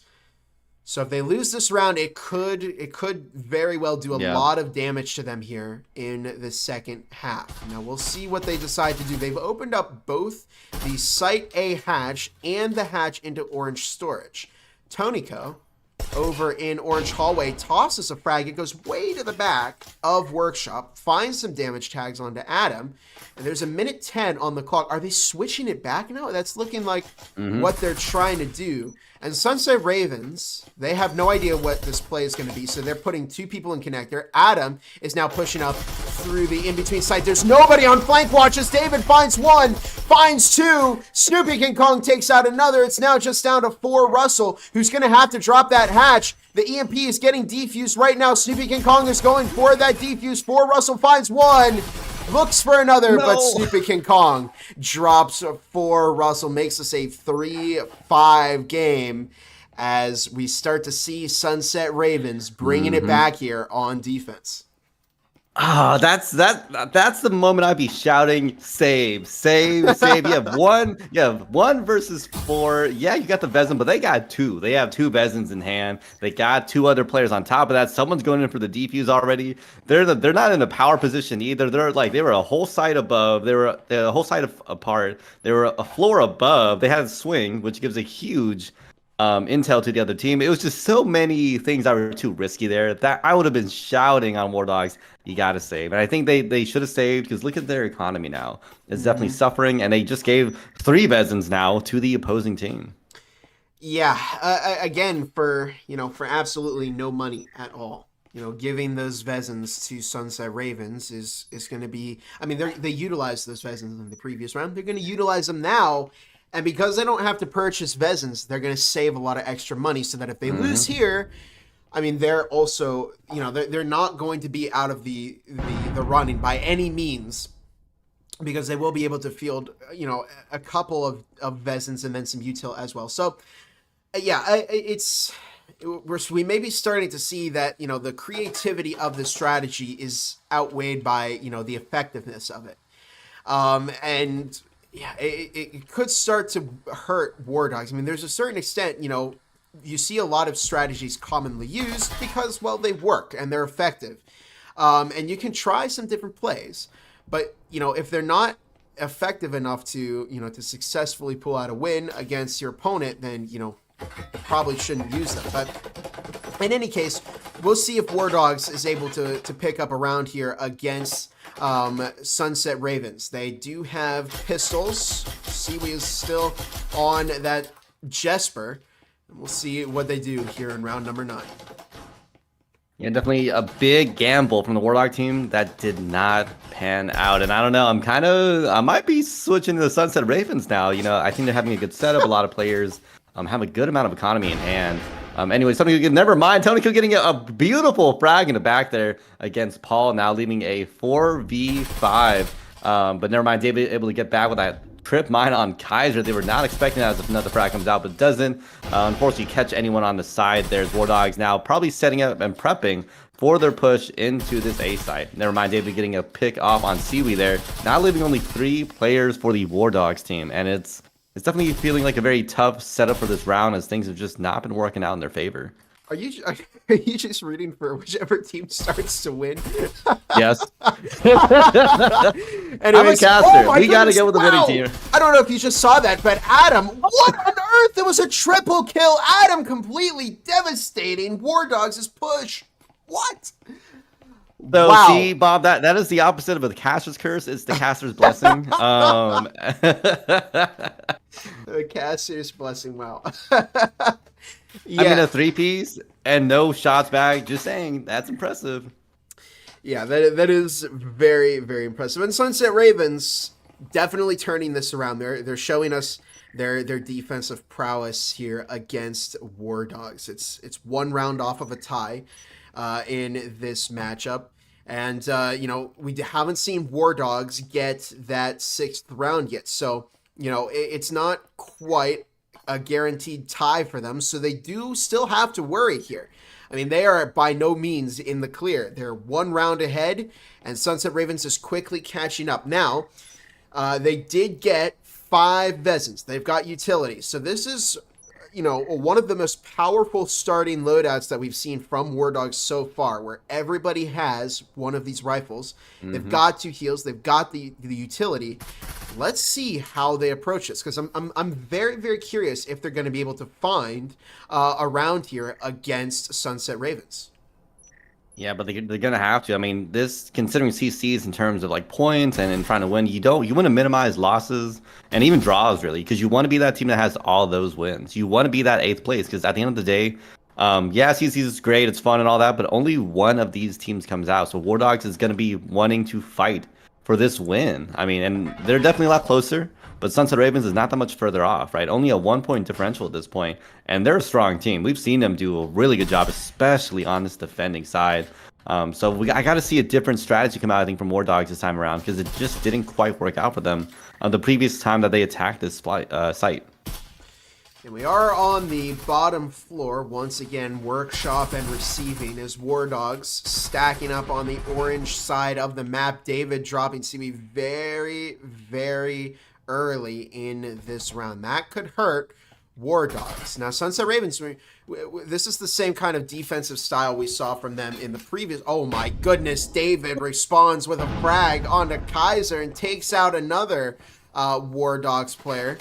Wow. Now, they did open up the wall into Site A, but yeah, as I was saying, Sunset Ravens, they're a team that plays pretty close to the site. They don't stick with, any kind of roamer. They just have everybody on the site, and I mean, that's worked out for them very, very well so far. They don't need that extra flank because they know that their opponents are going to have to come to them, and I think it's really working out for their defense so far. There's a minute 10 on the clock, so War Dogs are using up a lot of their time. Now, Martini, would you save here or would you try the push? I mean, if they save here, they got 2 more rounds. Honestly, it's still winning potential for them. They set themselves up really good in the upcoming round. I wouldn't put it past them. Honestly, I really wouldn't put it past them. I think they know they have the round differences in their side. But here's the thing: they did have a full 5 team of Vezins. They got to do something else in the upcoming round. Otherwise, I think Sunset Ravens is going to be able to pull this one out. Honestly, because they already did a good job against 5 players that had Vezins in hand. Can they get another setup of 5 Vezins, or is the save worth it? I think it is. They'll get a good amount of cash for the 3 players that have Vezins already, so they can buy all the gadgets. Don't worry about that sort of utility. But the biggest problem is the other 2 players are now not going to really have Vezins in hand. So they're going to save for a slightly worse round in terms of guns, right? But I still think it's a smart choice at this point. I mean, Sunset Ravens, again, those early round picks, they get so much value out of that. And I'm not shocked to see them do it again. And this is what I'm saying. I feel like War Dogs had a good run, but Sunset Ravens, they might be able to swing in now. Now, they did keep 3 Vezins. They've got a heal. They've got 2 breaching foams. They've got a frag. So they carried some supplies over. Now, Kaiser and Seaweed won't be able to afford Vezins this round. We're going to see some Vipers come out. And now we're 5-5. So whoever wins this is going to take the match point, and then it'll be up to the other team try and go for the draw. But yeah, this is a big moment in this game. It's either going to be I don't know. I feel like War Dogs are at their strongest when they don't have 5 Vezins and they have a couple of Vipers. You're right. I think we talked about this sometimes in some of these playoffs. Like players just do sometimes better on their eco. And it's such a weird and bizarre thing to see, but I think it's because they know they have to be a little more careful, be a little more specific about some of their engagements, right? Vezins, I get it. Like it kind of does embolden players to make those picks because of that one shot headshot potential, right? But sometimes that's kind of a risky play. Yeah, and we'll see if War Dogs are able to pick up, a round here on their offense. They're starting to, they're out of chances now. I mean, they either win this round and they give themselves the draw, or they lose this and then they're forced to try and draw against Sunset Ravens, who has built up a lot of momentum. Even if they lose this round, they still have a comfortable amount of money. A couple of their players are almost max in terms of their cash, so the pressure's on for War Dogs to perform here. And we'll see if they can pick up a round against Sunset Ravens. As we see Adam over in lockers, Winter Wolf in site B along with Paul.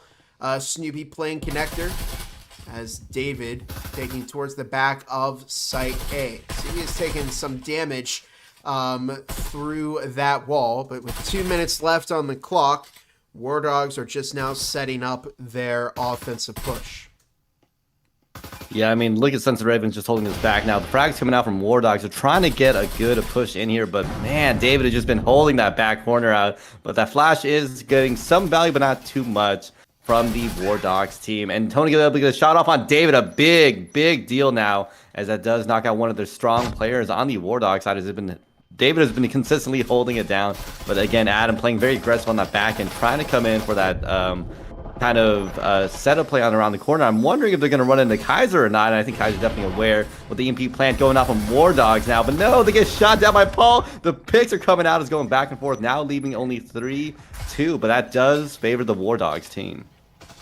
And wow, they definitely adapted compared to last time, but Paul does take out for Russell as Kaiser refrags Paul, and it's now down to a 1 versus 2. This is a big moment for War Dogs. The EMP has been planted. They could potentially walk away with a win over Sunset Ravens here. Winterwolf is able, or is looking to recover that healing syringe, but I mean, Martini, we've got to talk about the excellent use of those smoke grenades that just completely shut off line of sight to this EMP for Sunset Ravens, and Winterwolf looking to, picking up the pheasant. Have some weird pick-up priority here, and then now going for that defuse, getting shot at as Kaiser finds the kill. It's a 6-5 game and a guaranteed draw for War Dogs. So now the pressure is on. Oh yeah, for Sunset Ravens to tie this up. Martini, I think they just invest in Vipers. I don't know. Just invest in Vipers. Five Vipers for War Dogs. They got us in the bag. Easy dub. I'm just kidding, but I don't know. You're right. I don't know what is going on in the War Dogs' mind, or what do they do, but when they just have a Viper on the team, they just play better. I feel like someone just needs to permanently run a Viper, and they're gonna win every round. Yeah, this has been a very, very entertaining matchup. We're all the way here at round number 12. It's either going to end in a draw or it's going to end in a win for War Dogs. We're not seeing any Vipers here, which is making me very concerned because that really seems like one of the core components for victory for War Dogs. The more Vipers that they have, the higher the chance it is that they win the round. You're right. But here we go into round number 12, Sights middle floor. Interestingly, this is where we started in the pistol round here when War Dogs, started here on the second half, and they did pick up the pistol round. So, will Sunset Ravens be able to hold them out, or will War Dogs walk away, taking out the number 1 EU seed in the Challenger Cup in just the second round of this event? That would be quite the upset. Even if they don't win it, I think it's a big deal. I mean, War Dogs getting one of the first ties into CC against, again, to your point, the first seed. But I wonder how that's going to pan out for them in terms of points, right? Would that, if they tie, would that put them both at a bad disadvantage that they're going to be maybe the third or fourth teams coming into the later rounds, right? In terms of points. So it'll be interesting to see how it impacts their performance in the upcoming round. But I don't know. It's exciting. It's exciting to see if War Dogs can pull off their funky plays once more against the Sunset Ravens team. And I'm wondering what's going on in Sunset Ravens' mind. I thought they would have honestly came back crazy hard on the defending side, but we've been seeing a good back and forth between these two teams. That gives me a lot of hope. And honestly, War Dogs potentially holding out Sunset Ravens. Yeah, I got very, very close here on the defensive half. There goes the wall from Museum into kill boxes. David pushing way up with a frag into Museum. Not going to find any damage tags on War Dogs. We've got a minute and a half left to go here on round number 12, which is starting to make me a little bit concerned for War Dogs because they're burning a lot of time. There's still quite a few players left. I mean, there's still everybody alive left in this game. So a minute 20 on the clock. We're seeing map wrapping happening, you know, over by control room on gravel. So they're controlling a pretty significant portion of the map. What? What? Russell took themselves out with a Marui? I guess maybe they hit their teammate. Yeah, maybe they will try to go for the wall bang on Adam. I don't know. That's gonna be a huge blow for the War Dogs team. Now leaving them in a 4v5 and a minute left in the round. This might be the last thing they need happening for them. And honestly, the perfect thing for Sunset Ravens to tie this up. I don't know what they're waiting on here. This is very concerning for War Dogs. They've got 35 seconds left on the clock. They're going to have to make a move. David catches Alex. The Seaweed goes in, does manage to pick up one. Kaiser finds the second kill. It's now just down to a 2 versus 3. Tonico finds one. Kaiser finds another. And it's now just down to Snoopy King Kong, the last member of Sunset Ravens standing here in round number 12. Will they get the EMP planted? Tonico goes down to Snoopy King Kong, who finds himself on just 2 health. Kaiser looks for the swing up, and Snoopy King Kong finds it and ties it up for Sunset Ravens. It's a draw overall, and War Dogs does not get a win against Sunset Ravens. That is a heartbreaking conclusion for War Dogs, but a very, very nice clutch for Sunset Ravens.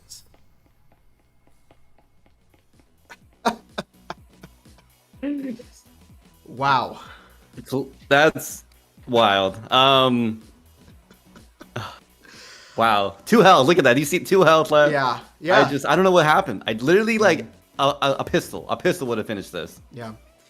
And I just, it looks like Kaiser missed, you know, the shots, and it just worked out better for Snoopy in the end there. But wow. Let's cover scores really quick.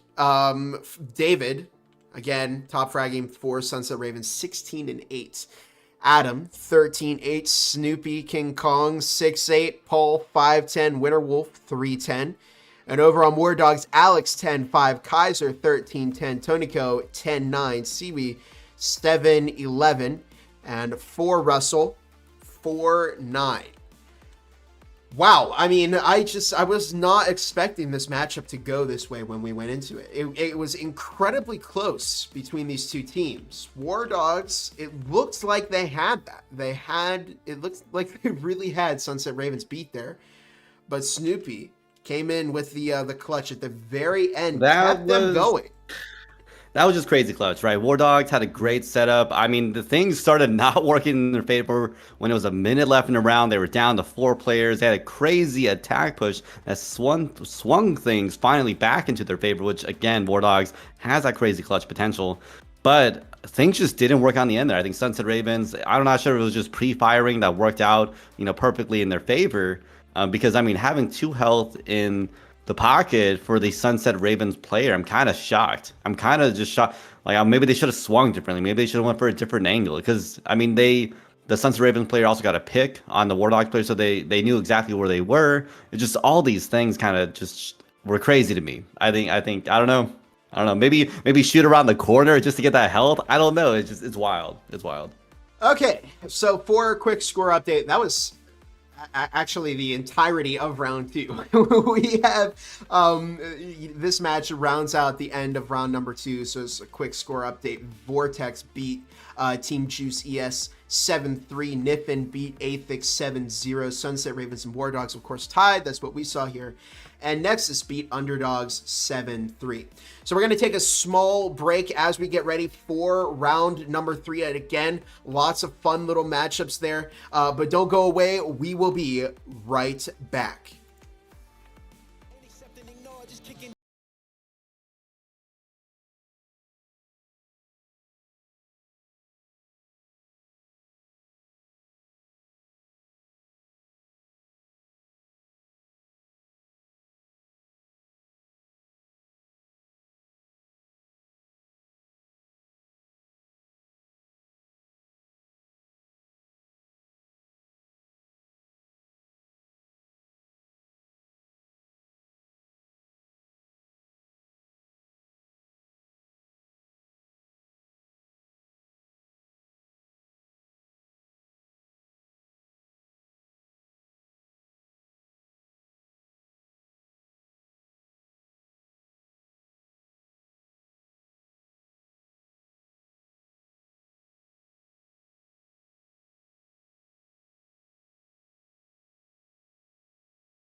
Welcome back, everybody, to the Breachers VRML. I had my mic muted. Once again, I'm Gibular Bob. This is my co-caster, Martini, and we're back here again with the EU Challenger Cup. We're in round 3 this time, and we've got a matchup for you here, War Dogs versus Underdogs. The Battle of the Dogs, Martini, if you would. I was looking forward to it when I saw Underdogs versus War Dogs. I'm like, I like that. I'm excited for that, and especially on just us coming off of War Dogs, watching how they played against the #1 seed. It's entertaining to say the least. I mean, a team that utilizes uncommon economy choices. I don't think all their pushes are very crazy, unique pushes, but like just watching the economy choices and how they played out. And I think we were talking in the pregame lobby stuff, like why would they do this? How is it working out for them? Yeah. And something we had talked about was Nightfire had mentioned, these are like the normal league matches. It's not best of 3. It's best of 1, right? You get the one match, and you play very differently, knowing that all of your game is on this one match. You don't got a second map to rely on. You don't have a third map to come back in. Like, you got the one, and you move on to the next team. Yeah, absolutely. And taking a look at the data here really quick, both teams have... Well, okay, so War Dogs has tied. So they haven't lost a game. They've won in round 1. Then they tied in round 2. So they're currently they're currently undefeated, I guess you could say. But Underdogs have lost a matchup. They played Team Juice ES in round 1. They beat them 7-4. And in round 2, they lost to Nexus 7-3. So we'll see how they play here as all of the players are getting back into the lobby. So let's do a quick look at the matchup data here. Of course, War Dogs, we're familiar with them. 7-6-2. Their best map is Ship. Underdogs 7-6-1. So they've actually tied one less game from War Dogs, but I mean their data is almost the same in terms of just pure record. Now maps itself is a different story. And look at this, Martini. They've played 90 rounds on Arctic, and they've won 54% of those rounds. I gotta say, I think that's got to be the record for the most amount of rounds played on Arctic. Yeah. In a team that I've seen so far. Interesting that they specialize in Arctic. I mean, I know Arctic's not the least common one. I think Ship at this point is the least common one. It's definitely like about kind of middle of the pack, right? I think it barely falls off from Skyscraper, I believe, as a choice. So I'm not shocked, but it's funny to see. This is what I'm saying. Maybe this team has a specialty on Arctic, which I think is a pretty big deal if they can be able to get that. But never mind. I think you gotta lead us in real quick. Yep, we are going to get started here in round number 3. War Dogs versus Underdogs. We're heading to Factory.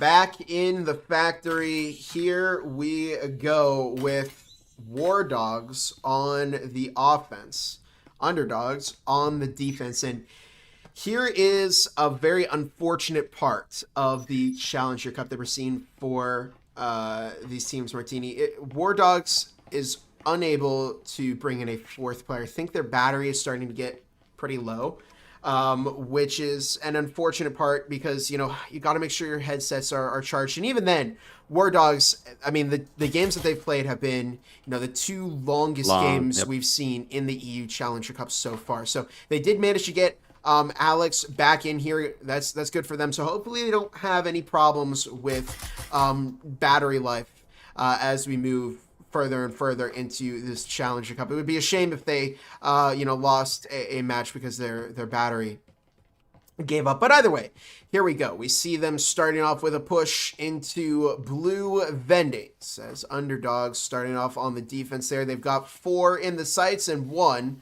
downstairs. That's Raikou, as we see 2 minutes 20 on the clock and a breach into site A. Yeah, and it looks like they do have a roamer coming in from the underdogs on the back there with Raikou. And I wonder if they're going to find any value here yet. Probably playing a little bit closer to the team, but not quite pushing it yet. They probably taking their time, wanting to draw some people out, seeing what's going to be going on there. But looks like a lot of frags coming out here. Some flashes even. Mark getting some picks off. Getting a two-piece there on Kaiser and Alex. Now leaving the War Dogs players down to only 3 with Raikou, I think, swinging in, getting a shot off, but almost getting knocked down themselves. But it does work out for the War Dogs. Sorry, the Underdogs players, as now there's 5 players up. That health economy looking a little rough for them, but they still got 3 fully healed players against the 2 players now on the War Dog side. And I think another player dropping again on the War Dog side. And you were making a good point earlier. One of the hardest things, I think, in Challengers Cup is not just on top of having to manage how to play against these other well-experienced teams and hold up against them. It's also managing your own team's fatigue, your batteries, all of the above. And that's why I think it's a big deal when these teams have a full roster that they can pull from. Having that full aid is great for players, and especially things like CCs. And never mind, I'm gonna stop talking. Some shots coming up from Fennec there, and the War Dogs players are now down to 1, and Russell's not looking healthy with only 23 health in the pocket. And it is a 5 versus 1. It's just down to for Russell as time is running out. I mean, there's not really a point to save here. They've only got 1 Jesper, which is quite literally a free gun. So Siegmeyer taking out for Russell. That's round 1, 2 Underdogs in this matchup against War Dogs. So good opening for Underdogs. I mean, they didn't lose anybody. They got quite a few players very low. But here we go once again. We're seeing a double eco from Underdogs, Martini. Well, I guess is purchasing a Cadillo. And, yeah. Okay, there's the peasant. Yeah, we got some hero buys. Yep. Okay.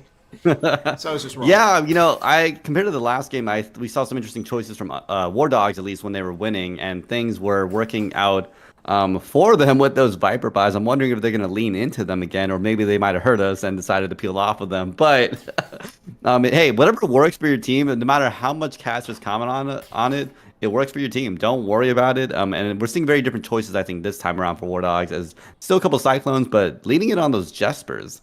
Which I think might be kind of a gamble, right? Jespers have 20% less damage than things like the Spectral, and that's kind of a risky choice sometimes unless you have that really good value, which I think we're seeing there with 2 frags from the War Dogs players that are at least playing Jespers.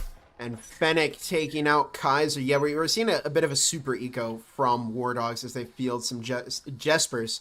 And yeah, to your point, they do less damage than the Spectrals, but War Dogs are just trying to minimize their investment so that they can have as much possible cash as they can in the next round. Now, this is interesting from Underdogs. They have nobody currently stationed in Site A, which is very surprising. Everybody's stacking either in Connector or on Site B, and in the case of Raikou, upstairs in Orange Vendings. But War Dogs, we're seeing a very slow play style from them in this matchup once again. Alex is just outside of Orange Vendings right now. Selfa tossing a frag grenade into the back of Control Room as Fennec does drop Siwi. And we see Raikou now making their way around and I guess down the orange stairs. It looks like they're still determined to find somebody upstairs, even though actually War Dogs has completely rotated off of the upstairs floor entirely. Fennec dropping Russell as Siegmeyer takes out Selfo. It's now just down to Alex. I mean, this Underdogs team is just killing it right now on this defense against War Dogs. I thought I was expecting a little bit more from the War Dogs team, considering how well they played against Sunset Ravens when they were on the defense. But Underdogs' own defense has seemed impenetrable, really, for the War Dogs team, considering the fact that, look, there's still 5 players up, 1 player left for Alex. And I think this is the second round where the Underdogs team had 5 players up both times. And that's a huge, huge thing that's going to be happening for them in terms of economy, because that's less guns for them to buy from round to round. And I'm just kind of shocked. I don't know. What do you think is going on? War Dogs almost looking very different than the previous round. Was there weird, funky choices, just a better choice against Sunset Ravens versus this Underdogs team? It could very well be a complete difference in play styles because, no team plays exactly the same. There's going to be some variations in strategies. Even if the general focus is the same, the approach is different. Not only for every round, but, between each team. They all have their different ways of setting up particular pushes, and it's not working as well for War Dogs. Now, I guess you could argue they've been on a bit of an eco round here. They had to double eco, so they could potentially start getting some rounds in, starting on round 3. But they definitely aren't off to as much of an explosive start as they had against Sunset Ravens in round number 2. We'll see. I think that, it's way too early to tell, who's going to win this, by all means. We're only on round 2, and Underdogs have only picked up their second round against War Dogs, so I think it's a bit too early to call that it would fall into one team's favor, but it's certainly looking a lot better for Underdogs right now. Just in terms of the play style, nobody on Underdogs has died yet. If we're looking at the scoreboard here, everybody has a perfect game on Underdogs. Fennec 4-0, Marks and Siegmeyer 2-0, excuse me, and Raikou 1-0, Casper 0-0. And over on War Dogs, for Russell 0-2, along with Kaiser and Selfo and CB, and Alex is 0-1 as we get into round 3. It's just shocking. Not even one pick from the War Dogs players. I'm kind of shocked that either Underdogs has just been, they just been picking these engagements so perfectly to not get any erroneous kill from the War Dogs players. I'm wondering if this, I don't know, at least for me, it might be giving a toll on my, I would say morale, even considering that we have not gotten one single pick in the last 2 rounds, especially in something as high intensity as like the Challengers Cup. You got to get these wins. You got to get these picks, really, to kind of push you through these rounds. But anyways, the Underdogs player starting out pretty early with that frag, not having much happen here. I think Selfo trying to throw the drone, or maybe not activate. Again, I'm not sure if it was just me seeing this, not activating the drone. And I get that. I've had times where I threw my gadget and it doesn't activate. And it's always a funny thing because you're just like, really? Like, why did you turn on? Anyways, a slow start, for the War Dogs players. I think maybe they're playing a lot more careful this round as they had several early round picks from the Underdog players. And again, they just haven't had a pick at all, I believe, on the War Dogs, on the Underdog players at all. So I think they're probably taking it a little bit slower this round for the War Dogs players as they're, really relying on this drone intel to kind of help them get through these rounds and maybe get potentially the first pick. Yeah, only thing that concerns me is that War Dogs is playing these rounds out to really like the last seconds. And, the longer that they take, the more battery that they're going to lose. So at what point do we start hitting, the accelerator here in terms of pace? Should this team, this War Dogs team, start to, pick up the pace on their pushes and play a little bit more aggressively, to throw off Underdogs, for Russell getting picked by Raikou. And to your point that you mentioned earlier, we're seeing, a different performance, versus Underdogs than we did versus Sunset Ravens. Also keep in mind that Sunset Ravens didn't really play with a roamer that often. They often, all stuck to the site, and Raikou has been a pretty important part in really disassembling some of these pushes that we're seeing from War Dogs. Siegmeyer picking up some damage as we see Siwi on the flank. There's no door blocker, so Siwi can potentially find a pick onto Siegmeyer here, but Siegmeyer rotates further back into the site as Siwi now makes their way in. Siegmeyer, however, on the flank watch, finds that kill as it's now 50 seconds on the clock, and it's a 2 versus 5. Once again, Martini, not even a single pick in favor of War Dogs. Yeah, these Underdog players, I think it's a variety of things. Their strategies have just been working out better against the War Dogs players. Their roaming setups have just been not something that War Dogs, I think, because of the previous game, they're just kind of maybe primed to not play against roamers, which is actually biting them in the butt here. As again, Raikou gets some early round picks, and then that kind of forces the team to kind of play a little more sporadic, even spread out. And it just has not been working out at all for the Warlock players. They need to adjust their strategy. They got to do something different, at least in terms of this attacking side.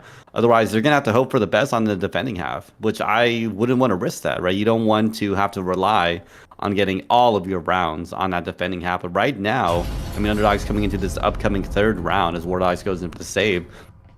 They just need 3 more rounds, and Underdogs is in a beautiful position for that second half. And yeah, we saw Wardogs play very good on that defending side, but they can't just rely on that because I think at this point they haven't made one win, right? They want to get Wardogs wants to get a win for their side because right now they're pretty low on that ranking ladder. I'm looking at the challenge bracket right now, but they're 6th place. They need to get a dub to kind of put them in a good standing. Otherwise, they're just kind of relying on this tie, and that's not good enough for the Challengers Cup. They need to place first. If you don't place first, you're out, right? You're not going to be playing in playoffs anymore. So they got to do something. They got to do something to switch it up because it's not enough, I would say, for what they need in this Challengers Cup. Yeah, reminder that the top 2 teams in the Challengers Cup are going to play in a best-of-3 game tomorrow, which will happen starting the exact same time as it did today, 1 p.m. EST, and that would be 6 p.m. BST if you are over in the UK. I believe that's the kind of time zone there. But in any case, Wardogs, they haven't lost a round yet, but they are in danger of potentially losing this matchup against Underdogs, and that may drop them out of contention because you really need to be playing your absolute best if you want to make it into that matchup tomorrow. Because again, we've got all of these teams registering for Challenger Cup in EU. Only one of them is going to walk away as the winner and make 8th place, getting into the close qualifier. So Wardogs are going to need to start picking up a little bit on their offense because, as Martini said, you don't want to just rely on getting all of your rounds once you get to the second half. Ideally for Wardogs, they'd like to get 1 or 2 rounds here to give them the best possible chance as Seaweed just decides to drop 2. Oh no, Martini, the Vipers are coming out again. Seaweed's on a rampage. Just going in. Oh my gosh! Seaweed just aced with a Viper! What on earth did we just watch? I'm never going to talk bad about Wardogs again. Wow. I'm just, anytime there's a Viper out, it's hear us. They can hear us. They can hear us,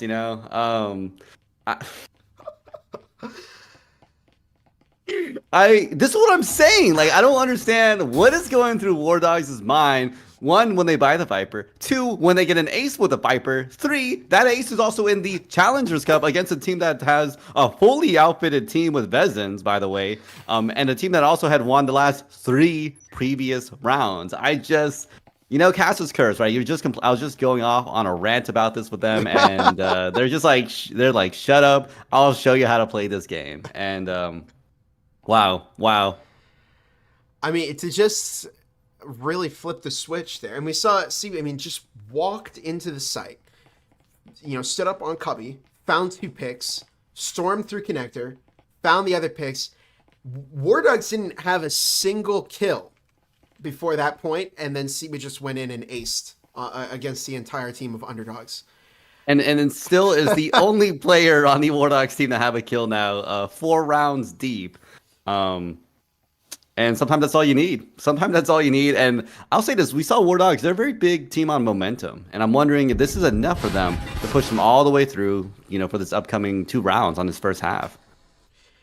Yeah, I mean, it is definitely a possibility, right? Because we see Raikou drop the drone, and Wardogs now have Vezins up. It's a 3-1 game.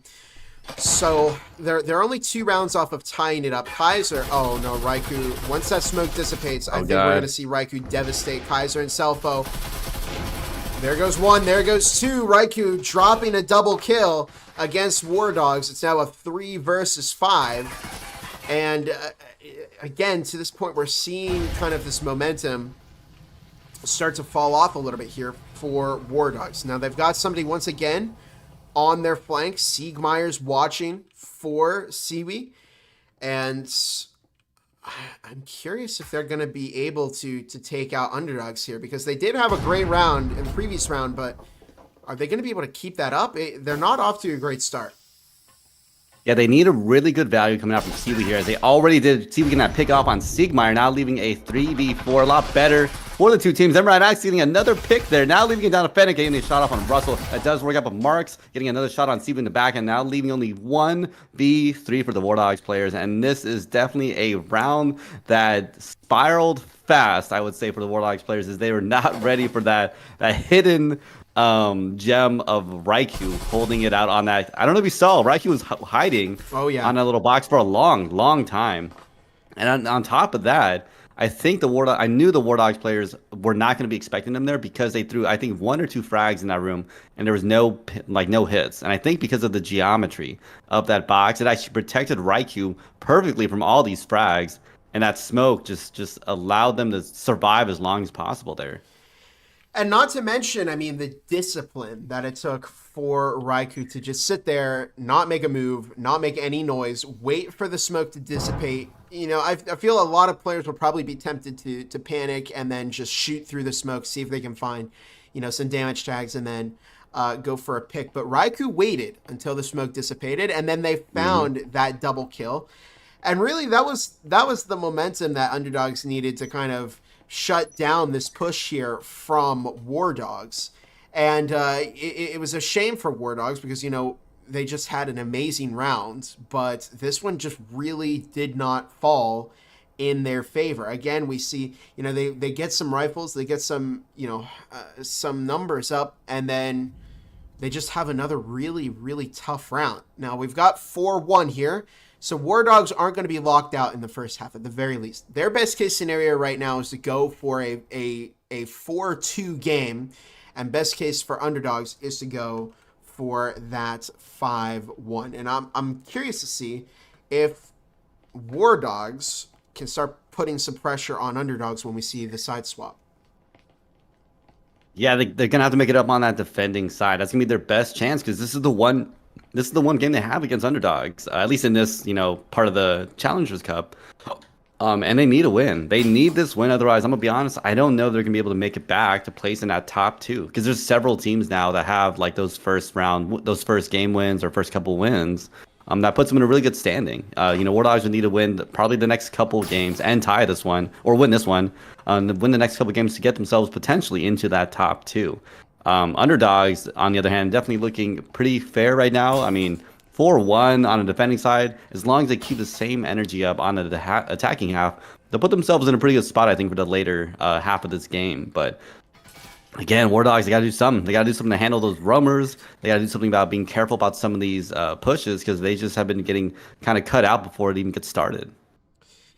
Yep, and the window of opportunity is quickly closing for War Dogs to put some rounds in here against Underdogs. It's interesting to see they beat Niffin, and then they tied against Sunset Ravens, and they played very well against those two teams. And Underdogs is really throwing them off, it looks like, just from their play style.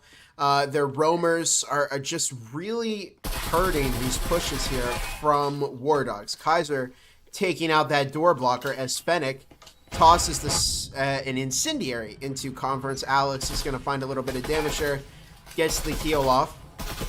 As we see 2 minutes on the clock here in round 6, the halftime round. And after this, we will see both of the sides swap. Yeah, now shots coming out already. War Dogs able to get a pick off with 4. Russell now giving them a 4v5 against the War Dogs players, almost getting knocked down themselves. And again, Raikou on that back, and I'm waiting for someone to see some value there. But Alex getting another pick, now leaving a 3v5. Things are swinging a little bit faster in the War Dogs direction. But again, I'm wondering if there's gonna be some value from this roamer, because they've been getting a lot of value. Raikou able to get some picks out here, getting a 2 pick with a wall bang there, a 3 pick there from Raikou. My God, this is what I'm talking about. They gotta watch out for those roamers. This is, it seems every round Raikou has been just getting free picks off of War Dogs, because they are just not watching their backs. And they had good control of the push, and then they just lost it completely because nobody was watching for Raikou. And to a certain extent, I mean, if you're War Dogs, you've got to be expecting that, you know, something like this is coming, because they've been hit with, you know, a roamer for quite a few rounds now, and they just haven't adapted to deal with that. Selfo is now over in kitchen right now, and Marks goes down to Selfo. Casper sitting over to the right by the bomb, catches Selfo unsuspecting, and it is a 5-1 game as Underdogs now move to the second half with a 5-1 lead over War Dogs. I mean, War Dogs gotta do something. That's all they gotta say. They gotta do something. They gotta do something. They gotta do something, because it's just these picks have just been swinging hard for the underdog team, right? Yeah, underdog team, and it's good. You know, War Dogs is now on the defending half. This is a little bit better in their favor. They don't have to necessarily worry about roamers per se. They themselves get to choose if they roam or not. And this is it, though. They gotta win the next 6. You gotta win the next 6, because if they get another tie, I think honestly they might be out of contention for the Challengers Cup, because there's only 2 more rounds. Correct me if I'm wrong. Yes, 2 more rounds. Yeah. So it puts them in a really bad spot, really, really tough spot to try and, you know, get that top 2 spot. Well, things are looking a little bit grim for War Dogs, but now this is their opportunity to bring things back, right? Because they are now on the pistol round once again. So the ecos have been reset. Everybody gets $900, and they get to purchase some pistols or a bit of util, and we'll see how Underdogs decides to start off here on the momentum, and if War Dogs can potentially start swinging things back into their favor. That 1 round, I've often seen games turn around, you know, just due to 1 round. If it could be a 5-1 curse. I've seen that happen plenty of times here in the VRML and in breaches casting in general. So don't count War Dogs out yet. We'll see how this pistol round works, but I got to point out, Martini, we're seeing Underdogs, they heavily invested into this round, and they gave the Taurus player the cloaking device. So I think that's going to be a very, very lethal combo here. Yeah. Oh my goodness. See, we get some early shots out on Marks there, and it is slightly working out for the War Dogs players. And I just want to comment, look at the economy there. 3 Cyclones. I love to see it. I love to see the creativity of the War Dogs team. It's not working out right now, but hey, they're defending now. And this is what I'm talking about. They might need to rely on this. And if it works out, it works out. You know, no matter how many times we want to comment and dissect all the, you know, thousands of different scenarios. Well, all that matters is they win or they lose this game, right?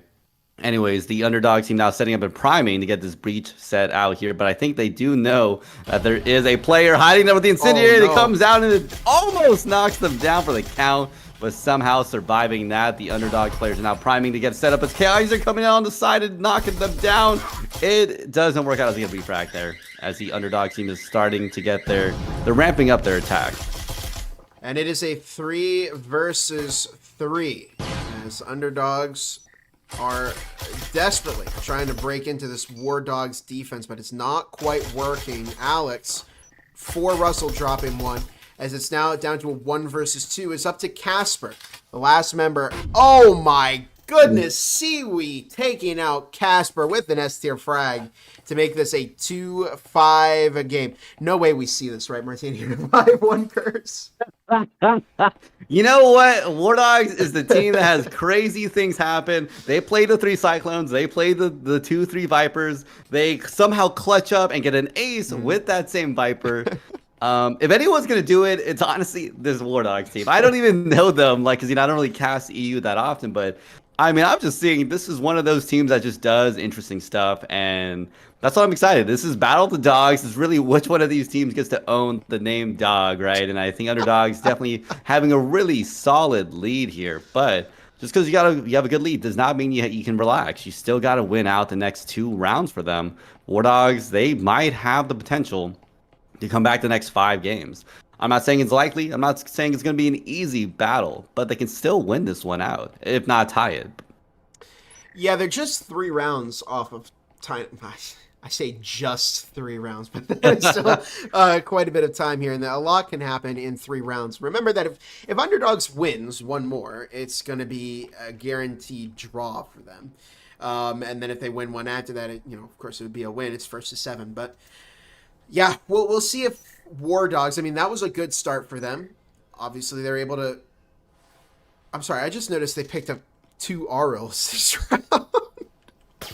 Had a big gamble this round. I mean, 1, 2 Aurils, a Vezin, a Viper. They're happy they're at the gun store. They're like, I want to buy that. I want to pick that up. I also want to pick that up. And we'll see if it works out for the War Dogs players. That's what I'm saying. Like, they're buying not even a Kadilla. I don't know. It's just interesting. Very interesting choices here. And I think it might be a good or bad gamble, but I always say it's a risky gamble, especially with the Auril, because even if War Dogs wins this round, that means 1, 2, potentially 3 players, they don't have enough money to buy a Vezin, which might be a problem because check out the Underdogs players. Their economy is looking really good. They might have, the possibility to buy a Vezin in the upcoming round, and that's going to cause some problem with that huge economy, disadvantage. In terms of the meta of breachers, the RL it's not a gun that we often see in oh my goodness, it's a full send. It's a Zen push onto site B. Here they go for, oh wow, okay, this is working to varying degrees of success. Casper finds 2. Poor Russell drops 2 with an S tier frag and finds a 3rd. And it's now just down to Raikou. Honestly, not the worst for Underdogs. They did manage to get 2 picks out of that. But,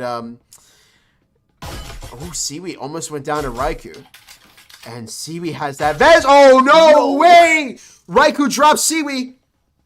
Poor Russell decides to go into kill box, but Raikou drops 2! Poor Russell just barely managing to clutch up for War Dogs. They gotta pick up the Vezin. They gotta pick up the Go Vezin. for the Do they have the Vezin. Vezin? No, they don't have it. The Vezin's too far away. Oh, no. And this is what I'm talking about. As much as I love the creativity, I love that it works out for them. They're putting themselves sometimes in, I would say, really risky economy situations. Because look, now Kaiser, they have to buy another Alt-Rail. They got to get Cadillo. They don't have the Vezin that they bought in. I think no one has a Vezin this upcoming round, potentially for Russell, if they decide to buy into that. But that's what I'm saying. Like, I know we talk about economy choices, and it's not meant to be a bad thing per se, but it's just commenting on, how they could put themselves potentially in a more advantage situation. Because look at the Underdog situation. They're almost the exact opposite. 1, 2, 3 Vezins. They do have a Viper buy too. I don't know. These teams got interesting choices. Let me just put it out there. I don't know, Martini. I mean, they've got 2 RLs, a Cadillo. They've got a Viper and a Marui. So I think we could potentially see War Dogs pull ahead here. I mean, they've on these rounds where they have these bizarre eco setups. I mean, I have never seen a team use the RL this much in competitive play, because it's really in such a weird spot. It's often thought of as too expensive. You often won't be able to purchase a Vezin after an RL, and it's a 2-tap headshot, and it's got a slower fire rate. So it's often just not used as much in competitive play. But yeah, we're seeing these interesting setups from War Dogs, and I think it might work because it's been on rounds where they've used off meta stuff, or Vipers when they could buy rifles that they've really start to shine as a team together. They've picked up a kill on Raikou, which is a good opening for War Dogs. We've got 2 minutes on the clock. It's a 3-5. Could we potentially see War Dogs turn this around? Kaiser ups in upper orange, now making their way down through the orange hallway as the 4 Underdogs players heading over, well, 2 in electrical, and maybe we'll see Fennec and Mark's push through assembly, but proximity alarm set off. So now War Dogs knows where this push is coming from. Yeah, the War Dogs players are now coming around, checking out this electrical area. I mean, look how Kaiser really trying to hold a really tight angle there. Maybe getting a pick off eventually on the other Underdog players. But I think at this point, they're just setting up. Underdogs getting the breaches ready. They're getting all the players set up all over the places. And they have 3 Vezins in hand. Definitely a very advantageous spot for them to be in. But as we have seen, the All Rails, the Vipers are very, very much in good hands in the War Dogs players. But I think they might be going for a long reset there. Actually, there's 3 players now getting set up on the A side on the in the assembly line area instead. This might be a very scary push for Selfo, as I do not think they'll be expecting this push. Wow. As Marks comes in swinging now, and it looks like the frag does not work out for Fennec as they get knocked down by their own frag. And it is a 3 versus 3 as Casper drops 2. And it's now just down to Kaiser and Alex. Kaiser does manage to find the kill onto Siegmeyer as we see 2 Vezins versus 2 RL. So we may potentially see... Oh, no way. Alex just dropped Casper. That's down to Marks versus Kaiser. Oh my goodness! Kaiser drops Marks! And it's a 4-5. RL beats Vezin. I thought we were going to see, you know, that... Vezin advantage over the RL, but it doesn't happen. As we see War Dogs move on, makes this a 4 versus 5 game. Martini, are we going to see that 5-1? I'm loving it. I see people in the chat. Someone said this is the new meta. Joshi says this is the new meta. Shout out to that comment. I wish I could highlight it right now because honestly, this might be the meta. I know we comment. It's such a weird setup that War Dogs is doing, but we have to consider this is them playing a 1 map only game. You gotta, like, if you lose any round, that's it for that game. You gotta make it back some other round. You can't make it back in map 2 or map 3 or map 4 5, for the like late playoffs, but that's it. It's a best of 1. You have no other choices. If you gotta make weird choices in this game, this is the map to do it. This is the type of style of game to play it in. And I don't know, maybe War Dogs has figured something out. Maybe War Dogs has thought, hey, this is a different type of game that we've been playing all season. In the ladder matches, this is a 1 map only game. That means you have to adjust your strategies for that. And it has been paying out for them. It's been paying out for them in very weird games. But dang it, I mean, look at that skill line. It's getting closer. Underdogs can still win this. But if War Dogs is able to finish this out in 3 more rounds, I don't know. I'm going to call War Dogs new meta here. A new meta indeed. And you know what scares me here is we're seeing a Vezin, a Cadillo, 2 Jespers, and a Viper. Again, a really unconventional loadout we're seeing from War Dogs. Wait, double Jesper? No. Out the double Jespers, I'm scared. I'm scared for Underdogs here. Who knows what kind of crazy strategy War Dogs is going to have.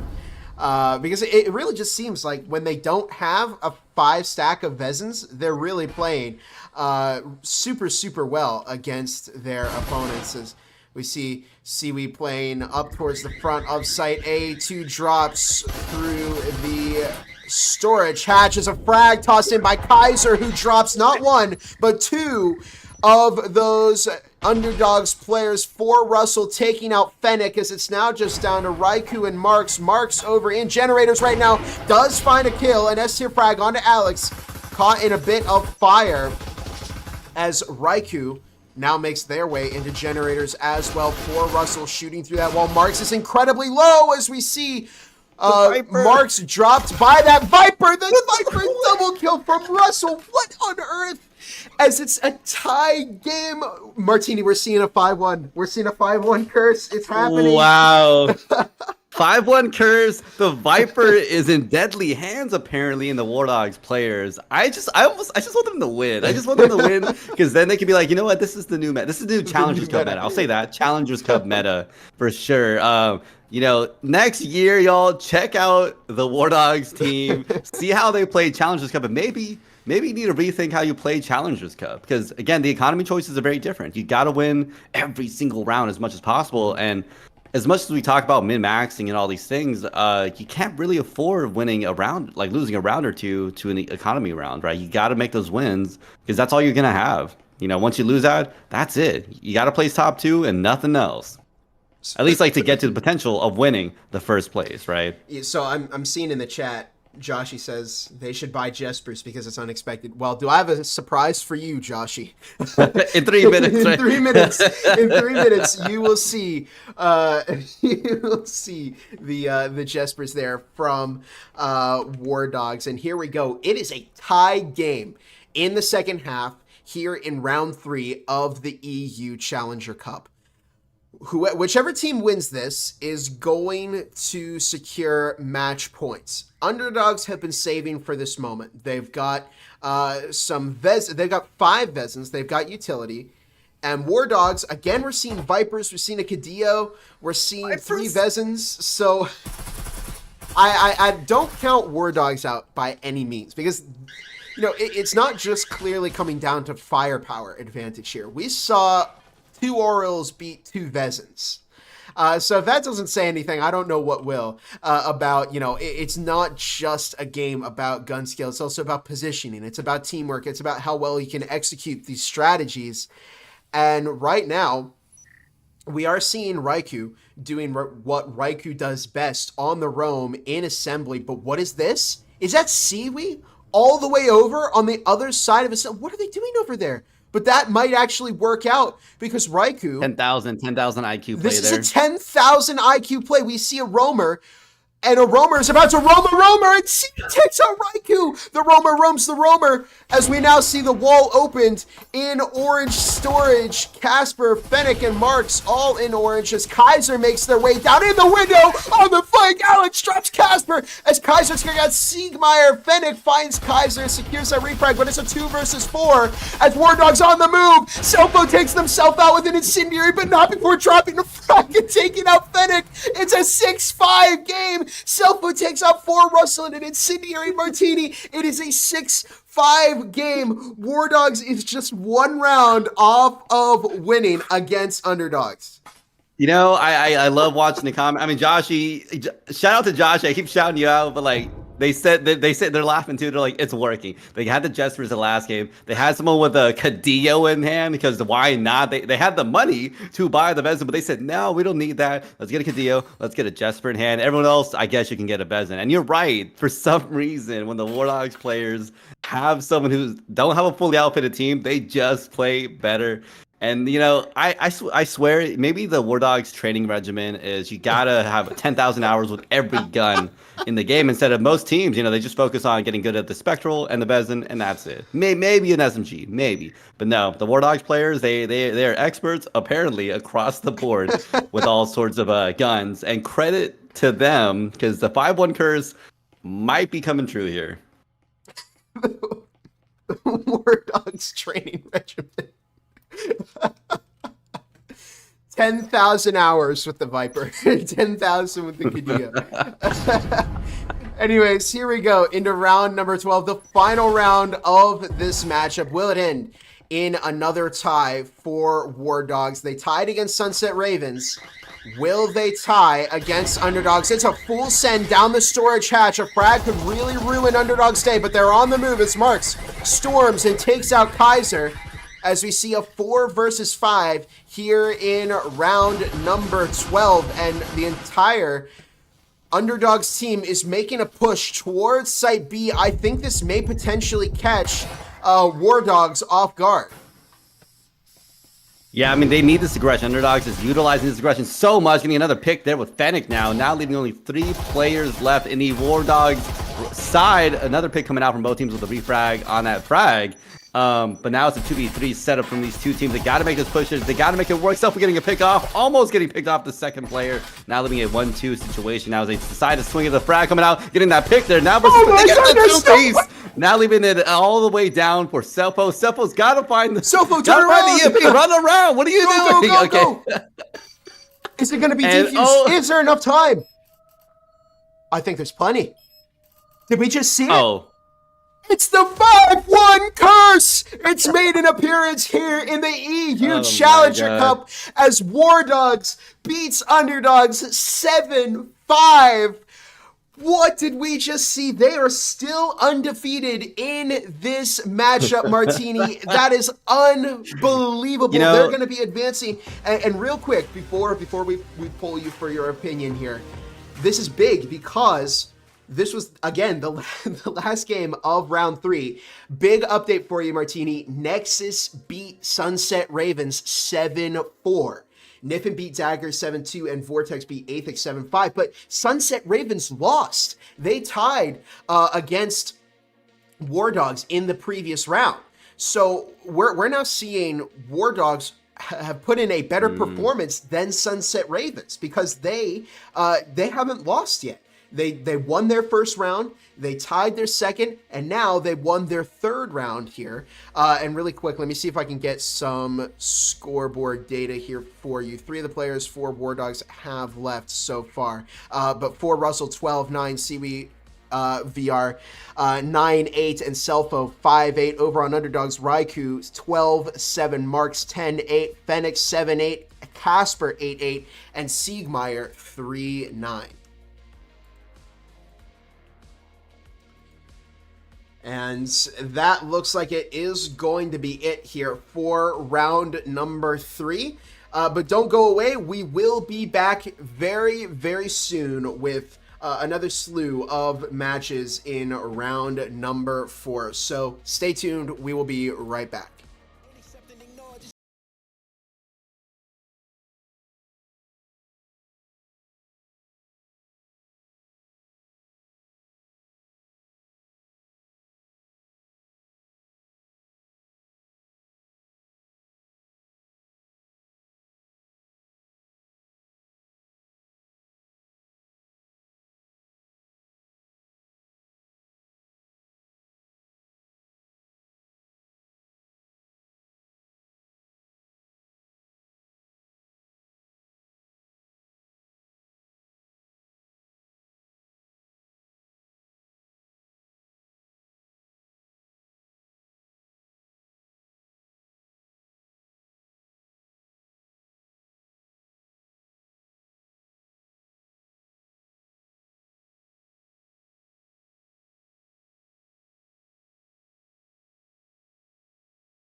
again, flying out, rifle in hand, catching 1, 2, 3. Oh no! Mitchell is right on top, listen. And there's a double kill that comes in from Cozy from taking the EMP inside. Who fires? Oh my god! No! It's about 5, 4, 3.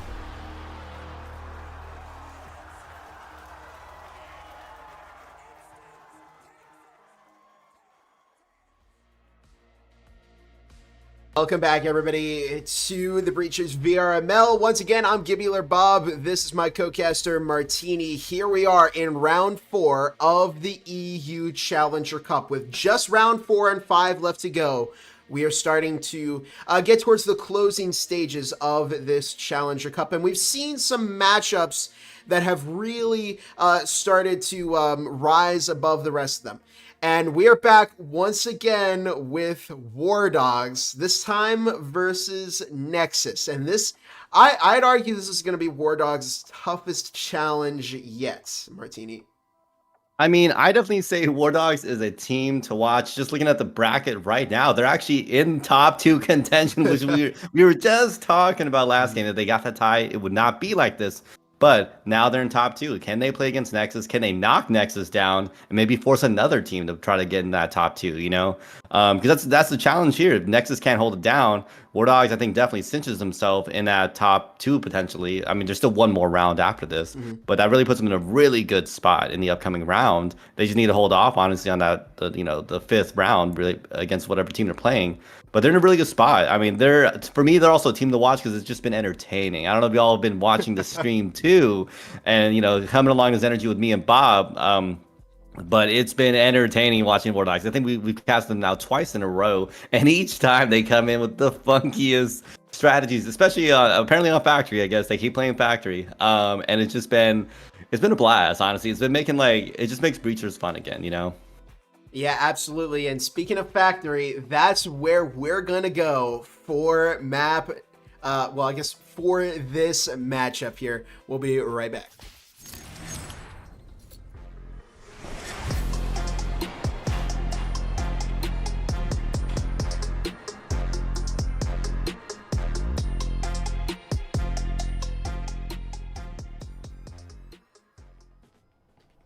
Once again, we find ourselves back on Factory for Wardogs versus Nexus. Let's have a quick look here at the matchup data. Who plays a better Factory here? Wardogs, 105 rounds, 52% of them won. Nexus, 27 rounds for 56%.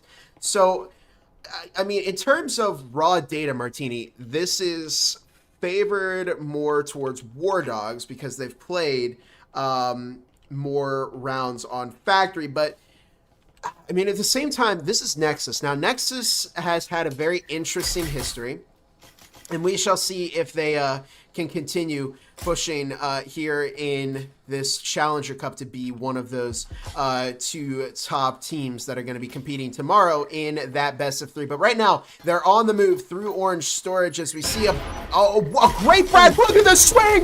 What is happening? What a start from Wardogs as it's now just down to a 1 versus 4. Way at the start of this, Jacob manages to find the kill onto Siwi as it's a 1 versus 3 with 2.5 minutes left to go on the clock. I mean, 1 versus 3, they have the static. I don't know if you see that, the static right on top of the EMP, so they can't just run in. Nexus is in a very, very tough spot. And this is, wait, never mind. Peak. Oh my God, Jacob is down. Me? That was a very decisive round from the Wardogs players. And I'm telling you, they're in funny spots. They have beautiful utility uses sometimes. I'm shocked. I think time and time again from the Wardogs players, and that's why I'm saying this is they're just fun to watch because they play sort of meta, no, but not off meta. They play off meta. Let's be real. Let's be really real. Like the fact that this is the same team. By the way, if you weren't in the previous game watching this, this is the same team that said, "Hey, I got money for Vezin, but I'm gonna use an Auro. I'm gonna use a Viper. I'm gonna use a Piper." And they won. They won that, right? Now you. I'm gonna pick up Yeah. one Vezin and a Viper and a Cadillo and 2 Jespers, and still somehow Oh managed my to God, walk the double away. Jesper. The Like, double what was Jesper that? play off of a win, and they managed to pull ahead in that round. So yeah, it's been a lot of fun to watch War Dogs, and I mean, what a start it was against Nexus. Nexus has been on quite a winning streak here in this Challenger Cup. They're one of the top teams right now. And that round, I mean, War Dogs looked completely in control. And now, of course, we will see, because at one point we are going to swap sides here, but Seaweed taking out Jakub as Merca drops through the storage hatch. Kaiser just waiting over in lockers. We've got 3 Vezins up in War Dogs, so definitely not an unconventional start as Kaiser drops Dario. And we're seeing a couple of ones being just fed to War Dogs here by Nexus. I mean, War Dogs up to a beautiful start. 2 early round picks against Nexus. I mean, this is currently the #1 team rankings in terms of ranking, in terms of this CCs right now, and they're almost being walked on. I mean, I get it, it's the defending team, but they're doing so decisively against the Nexus team. It's kind of shocking. Like, I got to commend the War Dogs players for having funky strats, fun things to watch. They're constantly playing Cyclones, by the way, and just getting knocked down for the count. Anyway, shots coming out there on Alkin, getting a couple and getting some chip damage, but nothing quite more than that now. I think some frags coming out, but nothing really coming out of that. Seaweed swings, gets a 2-piece there. Now Alkin trying to swing that, almost getting knocked down themselves, but hey, it's okay. Never mind, they did not swing that. Never mind, Alex gets that shot, giving the War Dogs another round in the pocket here. Bob, wow, look at that. 5 players up. Like, what is going on here?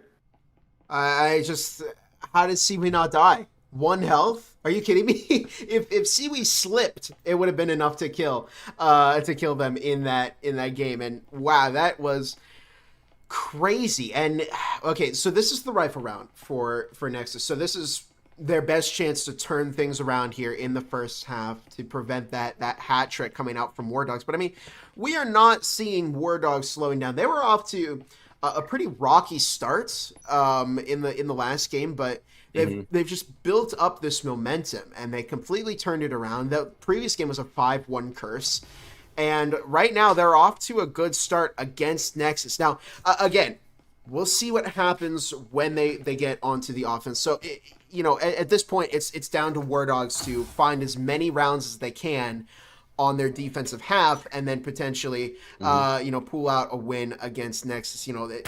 Reduce the amount of offensive rounds that they need, because it's clear they're much, much stronger on the defense. So it's going to come down to defensive performance here. And they have to get these wins now, right? This is them on the defending side. They got to get as many wins as possible, because they just know once they're on the attack, it's not the same game. It's a very, very different game. It's a lot harder than that too. And also shout out to Seaweed, because apparently they're going in for another Viper. Anyways, guys are getting an early round pick on Merca. They're trying to swing, but gets knocked down from the refrag there on Alkin. Now leaving a 4-4 trade between these 2 teams now, and looks like Nexus is probably getting set up on the hatch above, probably getting set up for this push on A site here, as now the War Dogs players are coming around to surround the area and see what is going on, as that frag goes in deep, and it doesn't get too much value, but never mind, it's getting a lot of health value there, but the players are still alive. Very important. The Viper player is still alive for War Dogs, so they still have their most powerful weapon in their hands here in round number 3, because it really feels like it's coming down to Vipers to be more reliable for War Dogs than their Vessels. Apparently. In any case, we see both Jakub and Alkin stacking on orange stairs as they make their way into upper orange. Alkin getting picked by Alex. Beautiful positioning as Alkin really got stuck, and that shot placement from Alex was just on point, helps them net a kill. It's now 4-3 as Nexus once again on a numbers disadvantage. But here's Alex Silence looking to make their way potentially over to Bathroom. Now Balasabia may find a kill as Alex Silence swings into Bathroom. There's a 100% chance Balasabia heard that, and Alex Silence looking to swing and catches an unsuspecting Balasabia as we see a minute on the clock, and it's now down to a 3 versus 3. Definitely one of the closest rounds, I think, between these two teams, as War Dogs has been decisive in winning out the rounds. And it's a little dangerous, right? Alex, knowing that Alex Silence is on the back end there, swings it, and able to knock down the other Alex down for the count. Now, Siwi is holding down the room by themselves, but it doesn't matter. Nexus finally gets themselves a point win here, and and the plant on, so they got a lot of cash coming in for the Nexus players. And I talk about War Dogs. I think is a big team on momentum. They seem to be the type that just like they keep rolling with the punches, or they get knocked down for a while. And I'm wondering if this is going to be a switch up that might knock them down for a while. As Nexus, they look pretty solid there finally against War Dogs. Yeah, I mean, I guess we can take a look at the previous replay here. I just want to point this out. I mean, look at the positioning from Nexus. They had people just in every corner, somebody watching the hatch, completely shutting off rotations from War Dogs. It was just, I mean, it was really just expertly coordinated by Nexus. And this is the Nexus that we're going to need to see here in the offensive round. They have to do as much damage as they possibly can against War Dogs here to potentially find a leg up against them when they move on to defense. We'll see. I haven't seen Nexus play in quite some time, probably not since they came back to the VRML. So I'm not exactly sure how they will perform on defense, but we will certainly see us. Look at this again, Martini. 2 Vipers coming out from War Dogs. I love it. But will they be able to make it work this time around? Because it doesn't seem like Nexus is keen on letting them have the trip. I'm just gonna stop talking. Go ahead. No, you're good. That trip mine came out, and again, look at that EMP. I feel like Nexus has to be a little bit careful about their EMPs, because I've noticed several times now where they had like an EMP a little bit deep, and never mind, Alcon getting shot off on Kaiser there. I think from that roaming play, from that really, really deep staircase there. And it was a trade, so it's not the worst. But War Dogs has to do their best to hold up against Nexus, because they are a fully outfitted team. I know we've seen them fight against worse than this. I'll definitely say that. But that's still an advantage that they have to play against, even though they're apparently Viper experts. Viper experts indeed, as it's again that 4 versus 4 with 2 minutes left to go on the clock. Jakub playing center of Orange Storage right now as a static field emitter is tossed over into site B, but it will be taken out by that center frag grenade. There's now just a minute and 40 seconds on the clock. Nexus are going to have to start thinking about making a move. They do still have a comfortable amount of time to get in and get that EMP planted, but it's a 4 versus 4. So them using up a lot of time is a bit concerning. However, Dario looking to get that EMP planted. There's 1, there's 2. Now for the 3rd, as Alex does manage to get a pick on America. Jakub refragging Alex as Jakub finds the 2nd before dipping back out into Orange Storage. Balas Sabia takes out Dario as it's now down to a 2 versus 2. 4 Russell is dropped by Jakub. Jakub drops Balas Sabia, and I think that was that an ace or was it a 4K by Jakub? I don't want to say ace. I swore some other players had gotten a pick there. But anyways, I mean, Nexus is definitely coming out with that round. Now, equalizing the scores here. And like I said earlier, War Dogs has to get as many wins as possible here on the defense, because this is just their stronger defense. If Nexus is beating them on defense, I honestly think they got it in the second half. So this is I think do or die on the defending half for War Dogs. If they can't make it here, I don't know. They're going to definitely struggle on the attack against Nexus, I would say. We've seen them do solid on the attack, but I think they're a better defending team, honestly.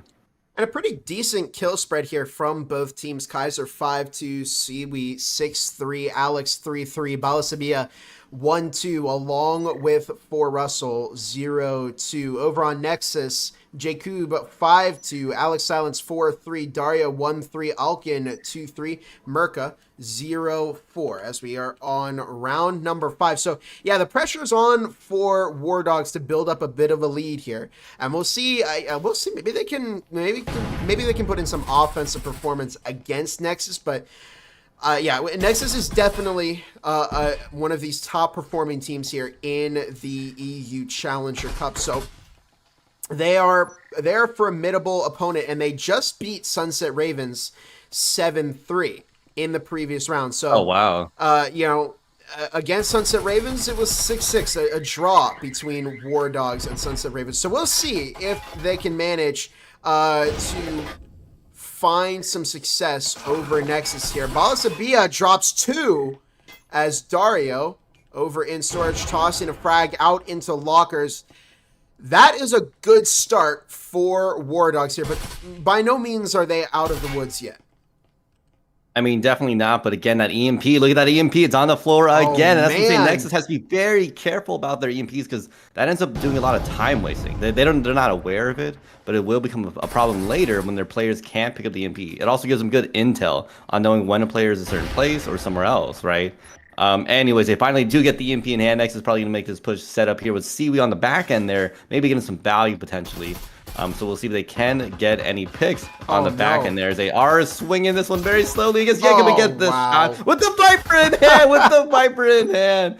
But Dario there with the frag in on Russell, now leaving a 4-2. Never mind, it's a 4-1 for the Nexus players. Just down to Alkin over in storage right now is Kaiser on the lean, and they're just out of each other's line of sight. Barely out of each other's line of sights.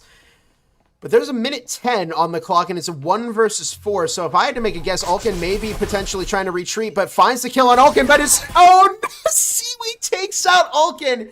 I thought it was with the Viper, but it was with a Vezin as War Dogs take the lead in this matchup.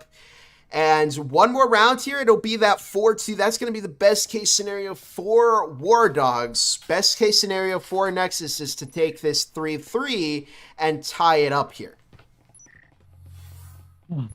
Chef's Kiss. You know, Chef's Kiss got that little roaming play from the War Dogs player with the Viper in hand, no less. I mean, nothing would have made that any better than like the Jesper play that we had seen War Dogs play in the previous game. But Nexus, I think, are showing a pretty good fight against War Dogs. Again, they're on this attacking half. They're doing such a good job, and it's getting down to close rounds, at least now, finally, because I know the first couple rounds War Dogs won very decisively, but we're starting to see some kind of cracks, you know, in some of their setups as Nexus has been holding up against the War Dogs players. And I think at this point, War Dogs, they got to go in for that 4-2.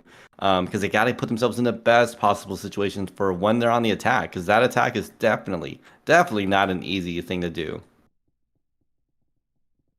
Yeah, and we'll see what happens here in round number 6, the halftime round. So, yeah, will Nexus be able to turn it around? Well, I guess I don't want to say turn it around because that's too soon. But will they be able to find some rounds here against War Dogs, potentially build up a lead and close things off in the second half?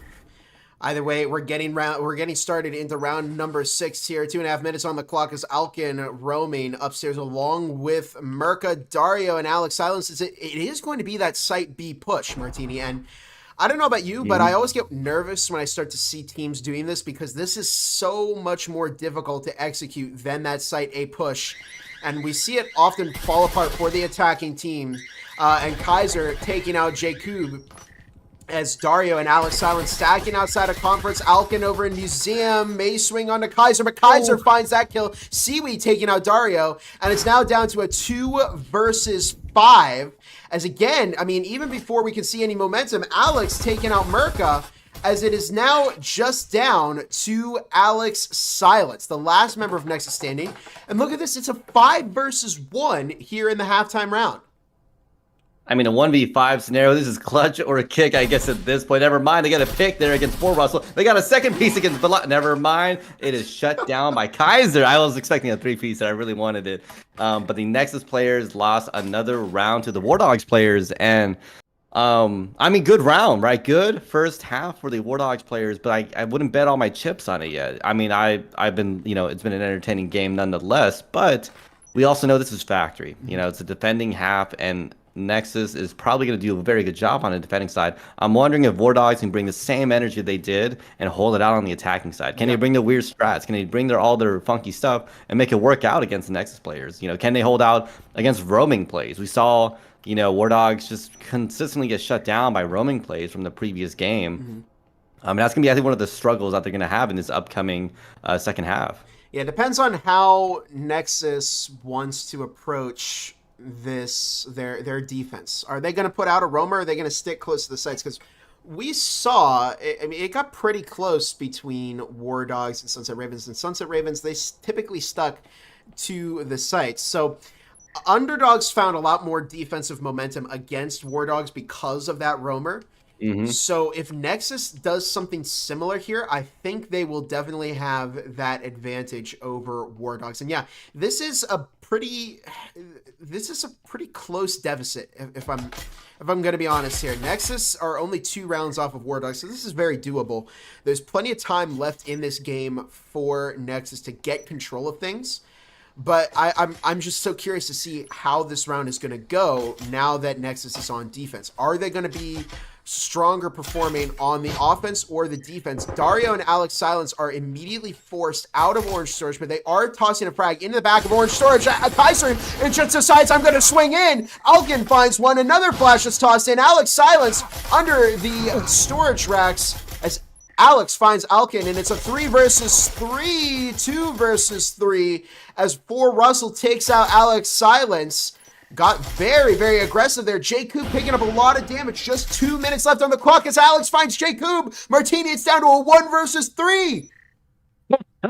This was chaos. It started with the flash. It started with the push after that, and it was America swinging. Merca, not America. Merca swinging that one, getting a shot off. They were not expecting that. Now leaving a 2v1. They can go in for the plant there still potentially, but Merca's got to be able to hold this out against 2 players here as they see Russell potentially. They do swing it and they get the shot off, and it doesn't work out for Balaskia. They got to go in for the plant for the cash. But I just 1 health in the pocket. If a team has luck on their side and a caster's blessing, it's definitely the War Dogs team. Because no matter how many times they talk about their economy choices and the Vipers and the double Jesters, it works out for them. Martini, we're supposed to be unbiased. Stop blessing specific teams. I mean, sorry, we've been watching the War Dogs journey now, right, for the last 2-3 games. Yeah. So it's you got to build the narrative. That's what it is. Yeah, absolutely. And I mean, did you see that? That was almost a very, very nice clutch from Merca there. Picking up 2 of those picks, and then it came down. I mean, Balasabia was 1 health. Just 1. I mean, it really came down to the wire there for War Dogs as well. So, I mean, yeah, we're seeing, I don't know. I mean, that was a good start for War Dogs here. They're going to pick up some Vezins. They've got a Viper in their hands. So, I mean, it could really go either way here. But yeah, what a start it's been to the defensive round. And hey, look, I mean, if this economy round does not end up in a win for Nexus, it is going to be that guaranteed draw for War Dogs. And then another win after that. I mean, this is a pretty big upset, if you ask me, because Nexus has been one of the teams that everybody was watching out for. I interviewed the teams for my article, and the general consensus, maybe Nexus, Sunset Ravens were going to be those teams to watch out for. But I mean, War Dogs has been the sleeper of this entire tournament, and they came in here. Sleeper build, they are 5-2 up on Nexus here. They've tied Sunset Ravens, and it's a bad frag from Alex Silence, and it's just going to force Alex to rotate back further into the upstairs. Balasabia and Kaiser both looking for Alex Silence as the push develops. And it looks like it is going to be that push onto Site A through Kitchen as Russell takes out. Oh my goodness, drops 2 with the Viper. They're just unstoppable with this weapon in their hands. Viper clutch, Viper meta, new Viper meta because of War Dogs. I'm telling you that right now. Anyways, Alex Simon's coming on the back and knocking him down, and Dario getting a 2-piece now for the Nexus team. But that frag is there to count them down, now leaving a 3v2. But this health economy is definitely not in the favor of Nexus, as only looks like Alex Silence is very low with the frag, knocking out Merca a good amount, now leaving only 2 players with under half of their health here. It's looking really rough. Never mind Alex Silence with the Viper themselves getting the pick up on Balasabia. And now it is down to Alex and Siwi. between these two. But I mean, 12 health, 14 health. Someone does have a Viper in hand, though. I will say Alex Silence. But I don't know. It's this is a scary round. Oh, see, we might get dropped here. They're right on the other side of the wall. Oh my goodness, Seaweed dropping Alex Silence. What an unfortunate timing there for Alex. But there's 45 seconds on the clock. Alex looking to drop down to get that EMP planted. Here comes Merca into side A, and Seaweed finding that pick. Martini, it is 6-2. It's a guaranteed draw for War Dogs. One more round, and they will win against Nexus. They've... What? I'm just... You know, I saw a lot of people in the chat upset. They're like, "There's no way Nexus is blowing this." Like, it's because War Dogs is on a defense. And you know what? Normally, I would agree with that. This is factory. War Dogs has some funky strategies, but they held down on the defense, and that's why I kept saying like I kept saying I think they need to get as many wins as possible on the defending side, because we don't know how they're going to attack against Nexus. But I don't know. Like, even with how they've been playing, they just have not been able to push back on the War Dogs players. Those clutch plays have just been slightly working for War Dogs. And I mean, they're here. They're match point. This is it. They have the next what is it, like 4 rounds at least. 4 rounds to get a win. And I think they're definitely in a good spot to do so, because they got 6 rounds up. The point differential now is 4-point difference. This is going to be the Vezin round. So we'll have to see if that's all Nexus needs. Maybe they just need like Vezins in hand, because as we talked about, the War Dogs training routine requires that you know how to kill with the Viper. You're still pushing the War Dogs training regimen, huh?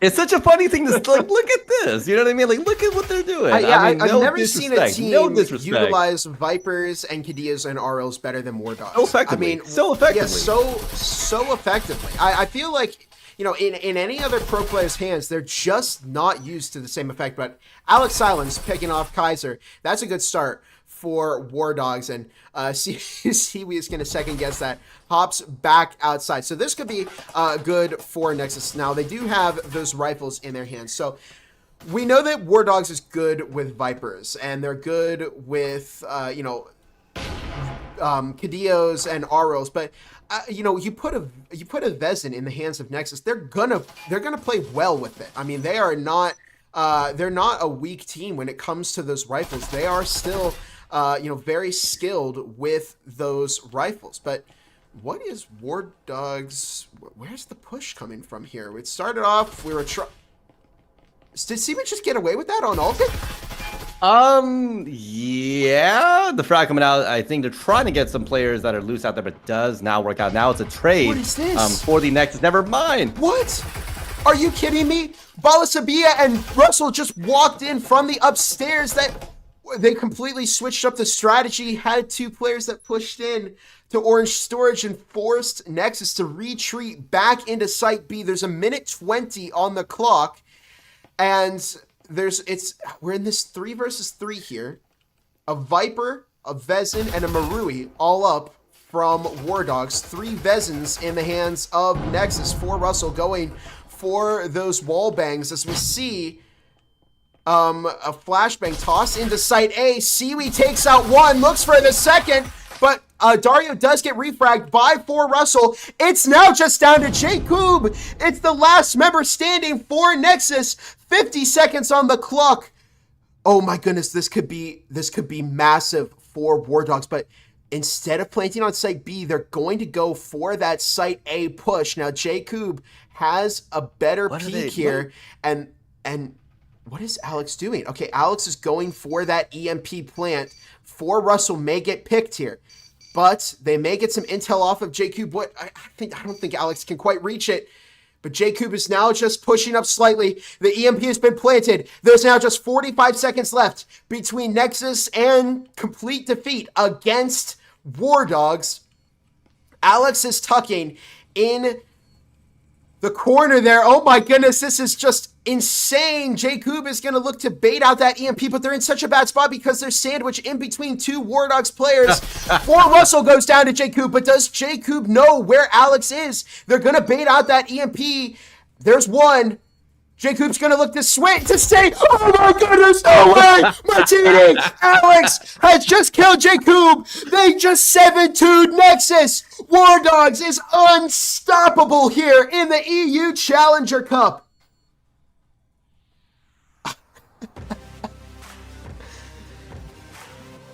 Wow. There's just such an adrenaline rush, you know?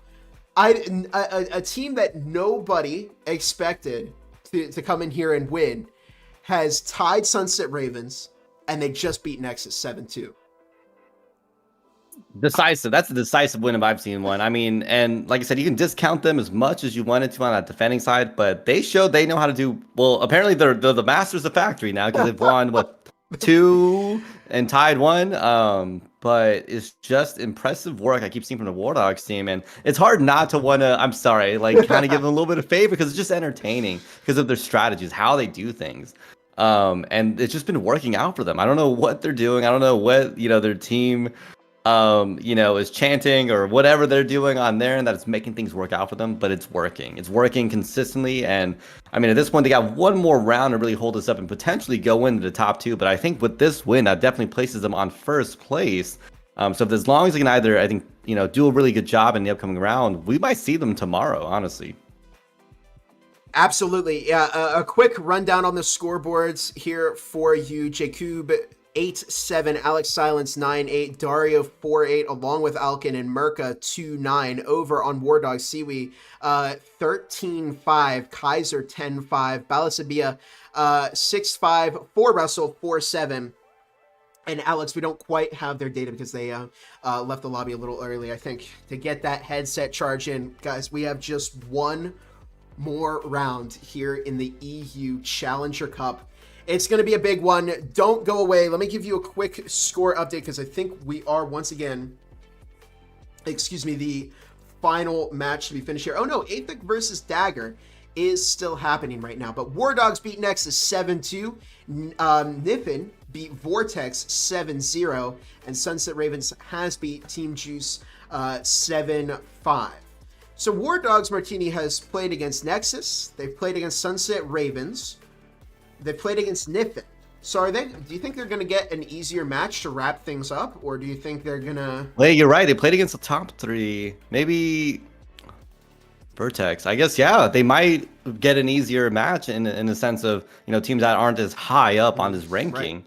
Because they can't play against the top 3 or 4 because they've already played them. Yeah. And they either beat or tied them. Wow. This has just been a lot of fun to watch. But in any case, that's going to do it for us for this round. But don't go anywhere because we will be back very shortly with the 5th and final round of matches.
And welcome back, everybody, to the Breachers VRML EU Challenger Cup once again for the last time of this stream. I'm Gibular Bob, joined by my co-caster Martini, and here we are in the final round of the Challenger Cup here for the Europe region. Martini, we've got Dagger versus the one and only of this tournament, Wardogs.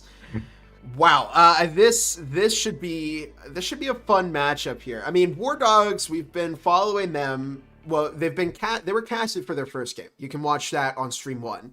But for every game since then, they've been here on stream number 2.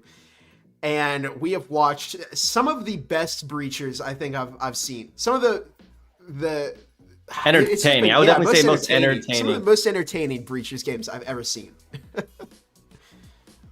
I mean, sorry, I'm like answering stuff in the chat right now. But it's just entertaining stuff. Like, that's why I loved following this journey. I mean, them playing the first game we picked them up on, because again, they were actually on stream 1. First game we picked them up on, I saw them playing Vipers, and I'm like, that's kind of weird, but whatever. And then I saw them picking up Aurils. I saw them picking up Cadillo. They saw them picking up all these other things, but Vezins. And sometimes I swear it sounds weird, but like I feel like they're worse with Vezins sometimes. Because I think there's a couple rounds where we saw them with like fully outfitted team with Vezins in hand, and they lost those rounds. But the other rounds, where they had a couple, there's one round they're defending like double Jaspers, and I'm like, what are you doing? And they win those. They win those rounds because that's what they do. And it's crazy to me. I don't know what goes through their mind. I'm not sure they have some machine learning algorithm in the background saying, hey, buy this gun this round, buy this gun this round, buy this gun this round, because it feels like they do, because it's just doing weird stuff. But they've just been an entertaining game to watch because they just play in a fun way. It kind of makes breachers I think interesting again. Because I was talking to you earlier, like, metas are great, that they develop for a reason, but sometimes it can feel a little stale, right? Because then it looks like the same stuff every single time. And that's what I've been loving about these CCs, because this team that plays kind of off meta in terms of economy choices has been fighting themselves and winning their way all the way up, that they're actually first place right now. I mean, in terms of the ranking, right? Wardogs has 3 wins, no losses, and only 1 tie, and that puts them in the best possible spot right now. And really, if they win this game or potentially even tie this one, I think they're still good actually to play in tomorrow when it's the top 2 teams in its rankings that fight for that 8th spot for the finals. Yeah, and I mean that should be such an entertaining matchup to see. Not sure who's going to be in the other slot right now, but yeah, I mean, Wardogs have made it through this tournament. They beat Niffin. They tied with Sunset Ravens. They beat Nexus. They beat, who am I missing in there? Underdogs. I mean, they have gone against, a number of top EU opponents, and they've won. And it's been really, really interesting to see the way that they play, the weapons that they use. I've never seen such a diverse arsenal in a breachers game. Usually you've got your pistols, you've got your, maybe a shotgun might come out on occasion, maybe an SMG, but Vipers, Cadillos, Aurils, the Viper, okay, you can make a case for that, if you have to half buy, depending on your situation and where you are in the game, okay, it makes sense to purchase a Viper. But in terms of, I don't know, I mean, of Aurils and Cadillos, they're not something that you typically see people buy, because they're more expensive, and you don't typically get as much return on your investment with them. And you could save up and buy a Viper, or excuse me, a Vezin, but instead they decide to run with these guns that are, I mean, statistically underperforming when you pit it against a Vezin. And to find success with that, I think is one of the most unique things, one of the most unique elements of this Wardogs team.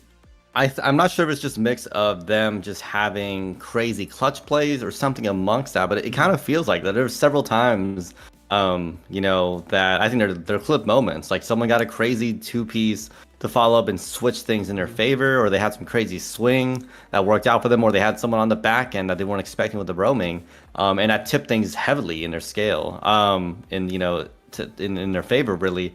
And we've seen War Dogs kind of. It's funny, I know it's supposed to be CCs and we're hopping around different games, but we've unintentionally been following along War Dogs, who now has been they're the top seed right now, right? At least in terms of the CC. We had them on stream 1, they hopped over to stream 2 now. We've been with them since then, and it's just been a blast. I don't know, I've seen people in the chat that are having so much fun watching this team play out with like some weird economy choices. But again, like, as much as I love to think that we see so many different styles of gameplay. We see what works, we see what doesn't work. So we think, this is what most top teams tend to play, and it works, on average for a reason. But it's just almost refreshing to see this team say, I get there's a meta, I get there's all these things, but I don't care for that. I'm here to win this one game, and that's it. And I think that might be the way to play, because it makes sense that they're focused not on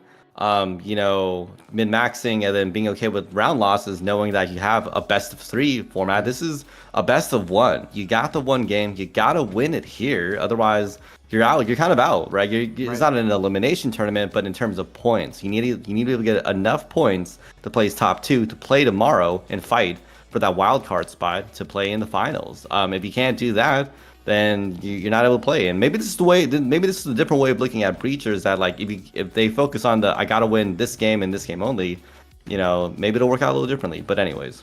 Yeah. In any case, we are going and getting ready for our final matchup of round 5. It's going to be War Dogs versus Dagger, and it's going to happen on, to be expected, Factory.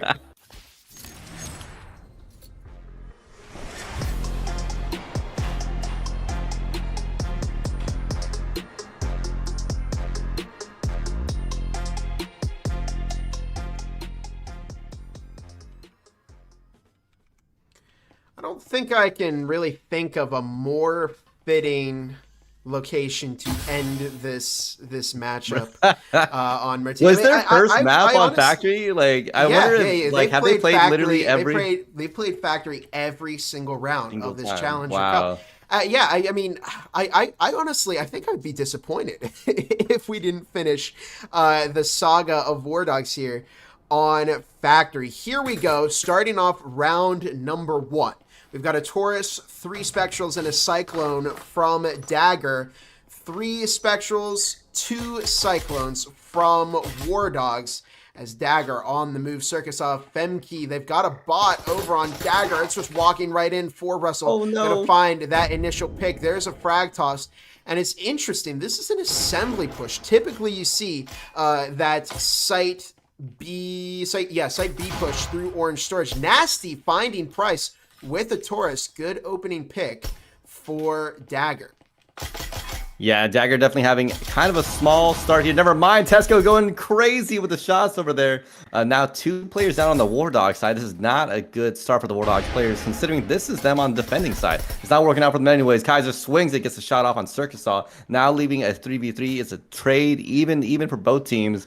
I think they definitely know that there's a couple players from Dagger hiding in that corner there. But here's the thing. Look at that EMP.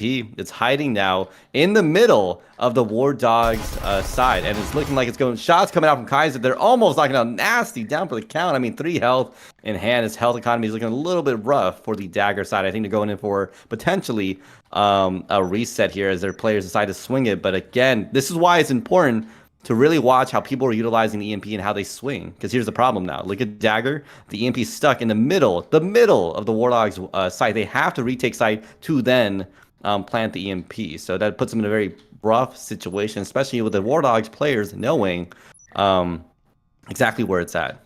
You know what's even worse for them is they have no breaching foam. So they can't get through any walls. They can't open up any angles. They're essentially limited to 3 different choke points. And there is no other way they can enter into this site because they don't have that breaching foam. And that's rough for Dagger. Kaiser taking out Tescos is now just down to Pez King, the last member of Dagger standing here in round number 1. They got 2 initial picks grouping up in assembly, but ultimately they fell apart, and Kaiser finds the kill on the Pez King to give Wardogs their first round of this 5th round in the Challenger. Lots of different numbers thrown around, but they do take this first round. Yeah, I'm kind of shocked. I mean, considering that Wardogs, they had a rough start. They were down a couple players already against Dagger. They had the numbers advantage, but I think their push just didn't develop in a good way, against the Wardogs players, because, whether it was losing the EMP to site or having someone get picked off because they just weren't checking some of those corners as they entered site. Dagger had a good start, but they kind of unfortunately squandered that numbers advantage there. And again, I got to point out the Wardogs players, they're using stuff like Cyclone, stuff that's not like very common on like 2 or 3 of their players. And it's just like entertaining. Look at that price now picking up in Auro. And this is what I'm talking about when I talk about the interesting economy choices that Wardogs is implementing. They're not always going in for Vezin buys. They're going for what I think they're going in for guns that they think make the best sense in terms of winning that specific round.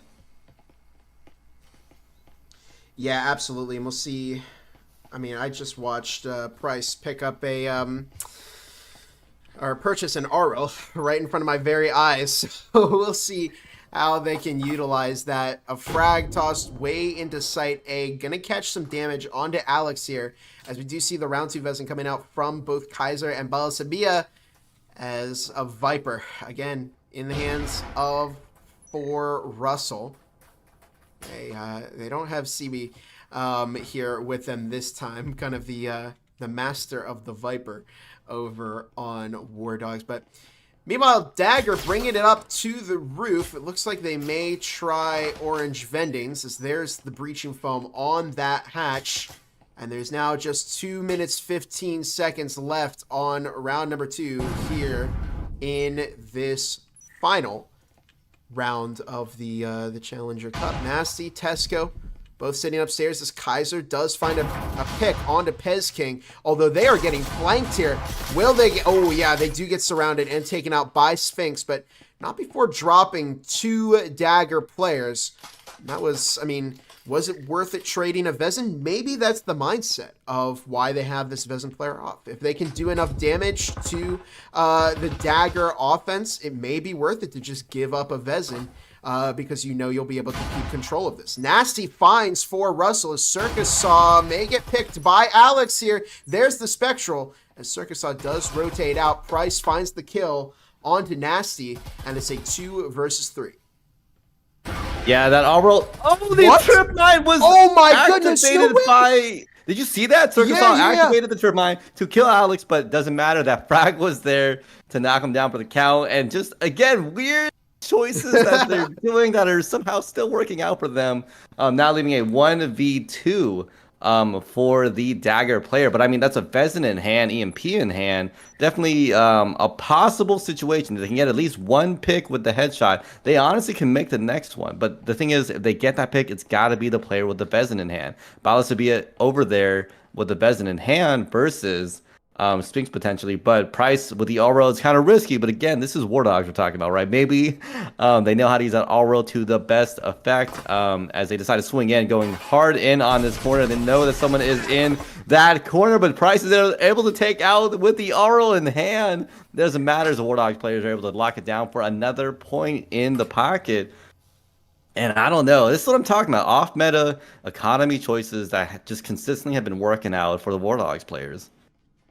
Yeah, I mean, that was great teamwork by Wardogs in that scenario. I mean, they gave up a pick, but they were ready to double swing. So, it worked out for them, and they were, able to secure that kill in the end. But yeah, I mean, Wardogs as a team, we're really seeing them take it, 1 round at a time. It's almost like they're not too concerned about their eco for the next rounds. They just go, let's get what we need right now to get a win in this round, and we'll just keep working off of it. No matter what kind of state this leaves our economy in. And I guess maybe to contradict that a bit, we see Balasabia and Alex. I mean, they're both eco. So there is some sort of strategy to all of this eco.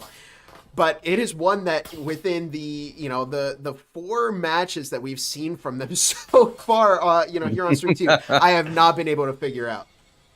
I think from what I gather, I will say this: what I gather, it's if they're in the pistol rounds, they're big on utility usage. I think they expect picks from their utility, which I think works against Vezin rounds, because you know, a pistol versus the Vezin utility, it can actually win that one out, and we've seen that consistently. They've had beautiful frags that have changed whole rounds for them.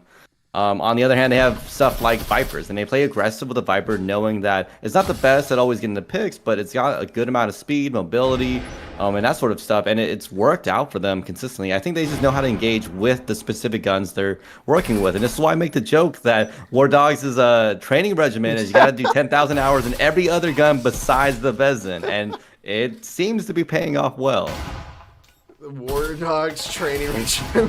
I don't know. I crack up every time I hear it. Nasty and Tesco both picking up quite a bit of damage from that frag grenade. Sphinx is tagged as well. So they've got 3 tags out there. Even though it doesn't get a kill, you know, you're still getting that intel from the frag. And that is, oh my goodness, Kaiser picking up Tesco. As it is a 4 versus 5 with 1:40 left to go here on round 3. Yeah, Circus this early go ahead.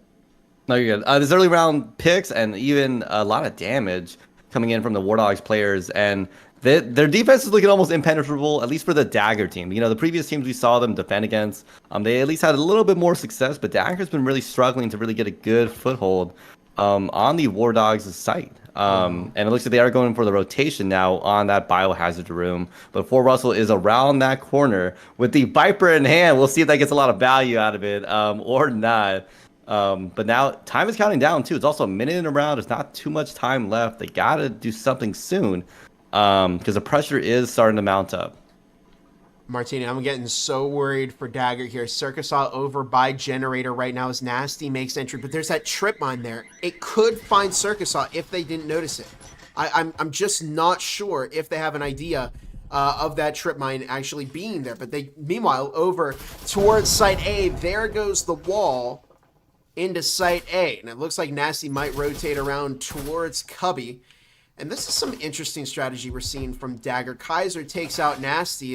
Where's Circus Saw? Circus Saw has rotated, so not going to fall victim to that trip mine as Alex does take out Pez King, but it's a 5 versus 2, 4 versus 0, as Balsavia takes out Sphinx and Kaiser finds a Circus Saw, and it's a hat trick for War Dogs.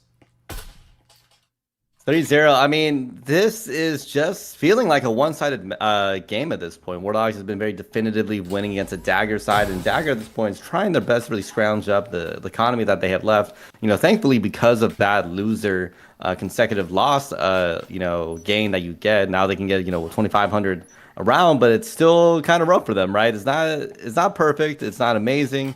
And on top of that, War Dogs players are also alive. That's less money for them to have to buy for guns because they have those players. They don't have to rebuy Vezins. They don't have to rebuy any you know, utility that they currently have on their bodies. And I don't know. I'm not shocked, you know, considering the seeding that we had seen between these two teams and how you know, War Dogs has been playing today. But I was hoping to see a little bit more you know, competition between these two. Dagger's trying their best, I think, at this point to have something kind of work out for them. But War Dogs, I don't know, that defense has just been impenetrable for them.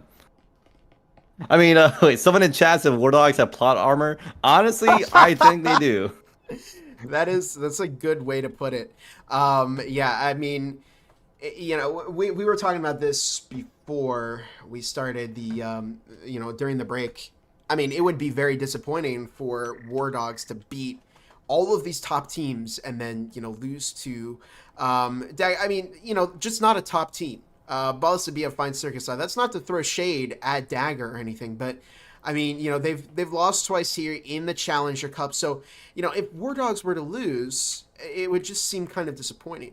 You know, they've come so far here in this series. To have an end like that would not be ideal. But Kaiser taking out Nasty, and it's certainly not going that way as War Dogs. They're tossing a frag out. Sphinx is caught by 4 Russell. A lean out from the upper orange window. Kaiser finds that kill. It's now just down to Tesco, who's alone with the Viper in orange storage. And for Russell, we swapped through them, taking out Tesco to make this a 4-0 game. And this first half is, well, it's yeah, like Martini, like you said, it's pretty definitive in favor of War Dogs right now. Yeah, they've just been holding it down. I mean, they've had several rounds where it's like 4, even 5 players, I think, in a previous round alive. And I always say that's a big deal, not just in terms of obviously one, team morale, but two, team economy. That's less guns for them to buy per round. I mean, look at players like Bala Sabia. They have 7,400 cash in the pocket. Even if they lose the next 2, 3 rounds, they can still buy Vezins back to back. And it's crazy. And I think I was doing the numbers looking at the, I'm not sure if I'm looking at the challenge bracket correctly, but War Dogs, they have a score of like 3.5. Even if they lost this one, I think they would still place top 2.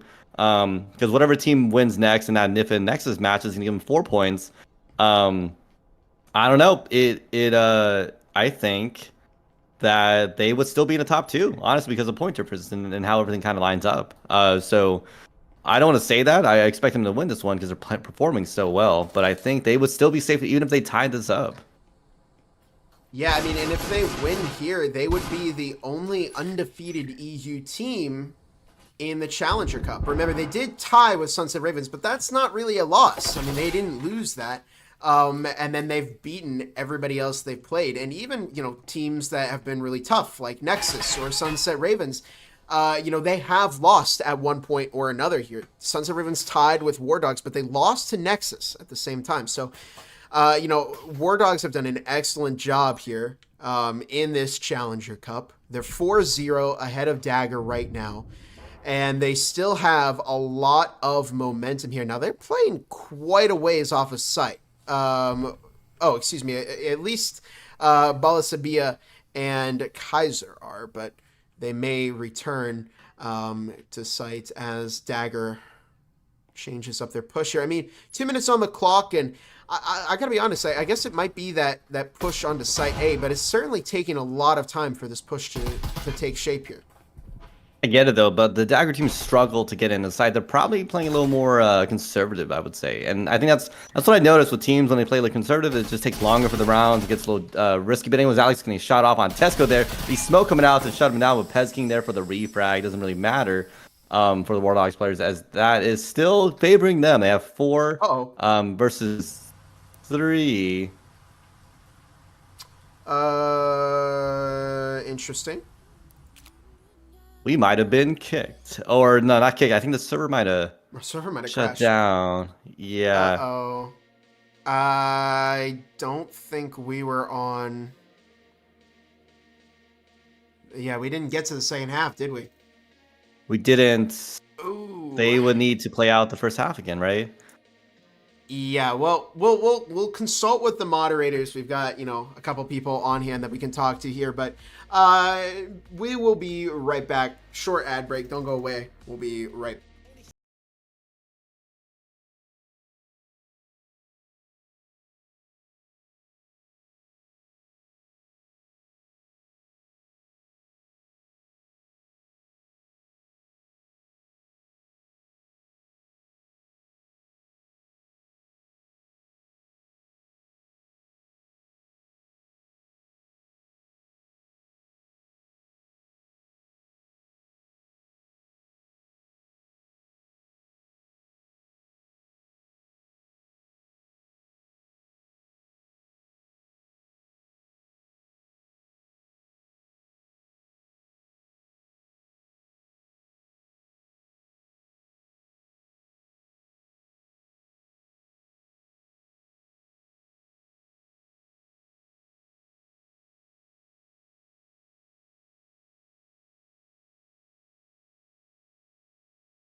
we're back from our short break there. Unfortunately, the server did crash, so we do have to restart from round number 1. It's frustrating, but this is the protocol because of how the economy works. You know, it won't be exactly the same because we'd have to go through and everybody have to kill the same amount of people as they did before.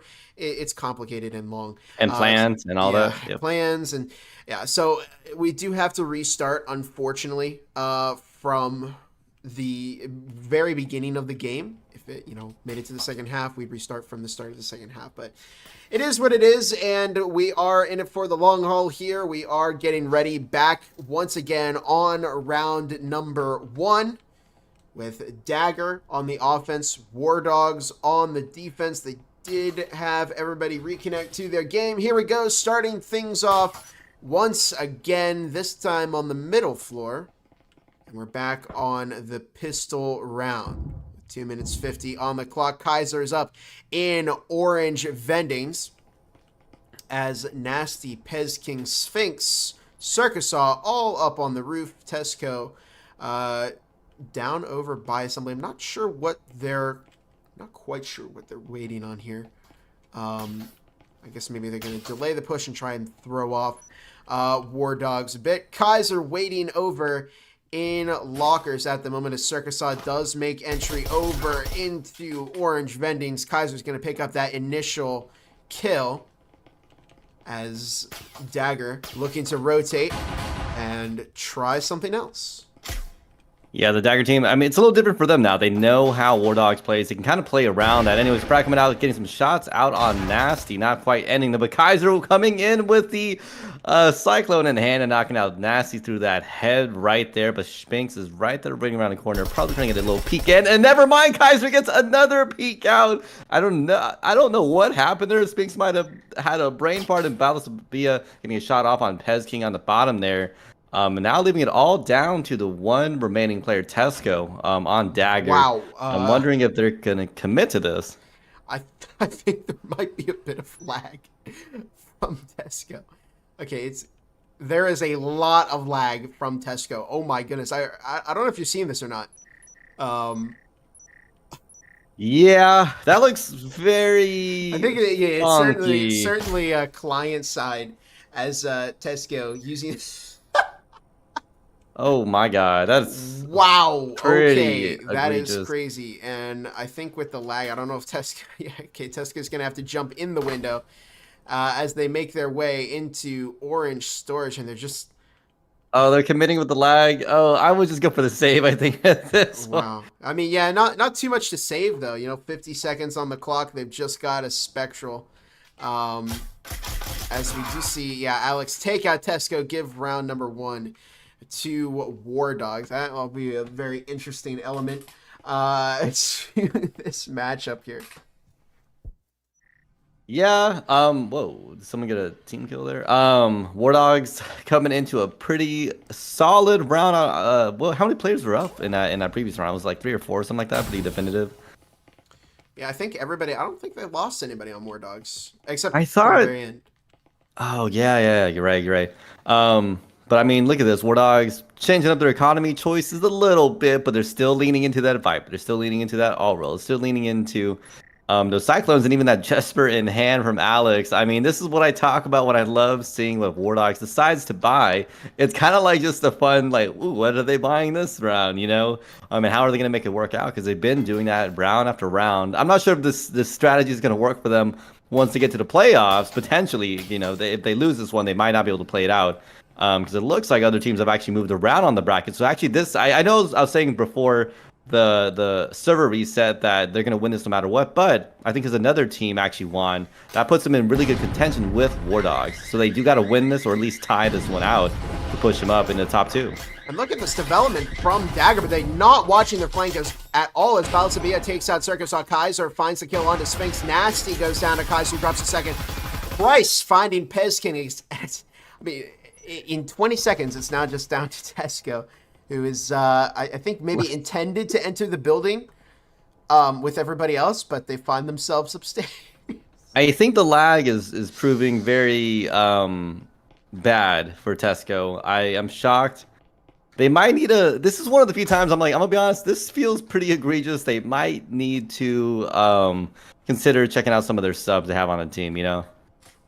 Yeah, they could definitely use that. Oh no! Wow, Alex finding Tesco with an S tier frag. Round 2 goes to War Dogs. We see another disconnect from Dagger too, by the way. I think they're just having some problems with connection here. Yeah, this is definitely not working the way of Dagger at this point, which is unfortunate for them. They were playing a pretty solid game in the previous, before the reset had happened. But War Dogs, I mean, we talked about this. They've been on a great journey, I think. We've been casting them literally, not just us, but also even like Nightfire, but we've been casting them the whole CCs, if you really think about it. And they've been doing good, holding up against some of these top tier teams. They've been holding it down. It's kind of shocking, I know, but it's been so enjoyable. I've seen people in the chat just saying, what are they doing with their economy choices? But it's working every time. Yeah, absolutely. It's been a tremendous game, or a tremendous Challenger Cup all around from War Dogs. They're on track, to pull ahead in this one and potentially find a win over Dagger. I mean, they are just having connection problems, and they've got a bot on their team. We're getting towards the end of the day here in the Challenger Cup, and it's at this point where we start to see the messier side. Battery starts to run out, connections are getting slightly worse, but Balasabia takes out not one but two of those Dagger players, making this a 3 versus 5 right off the bat. 2 minutes 40 seconds on the clock, as both sides, I think, are just playing a little bit more aggressively now. Russell, oh my goodness, what on earth was that play?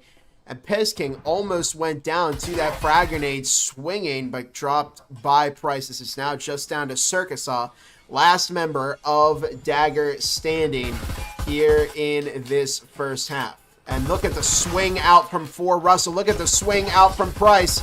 Look at the lean out from Kaiser, and Balasabia is the one to find that kill. But at this point, War Dogs are just eager to get this game done and move on.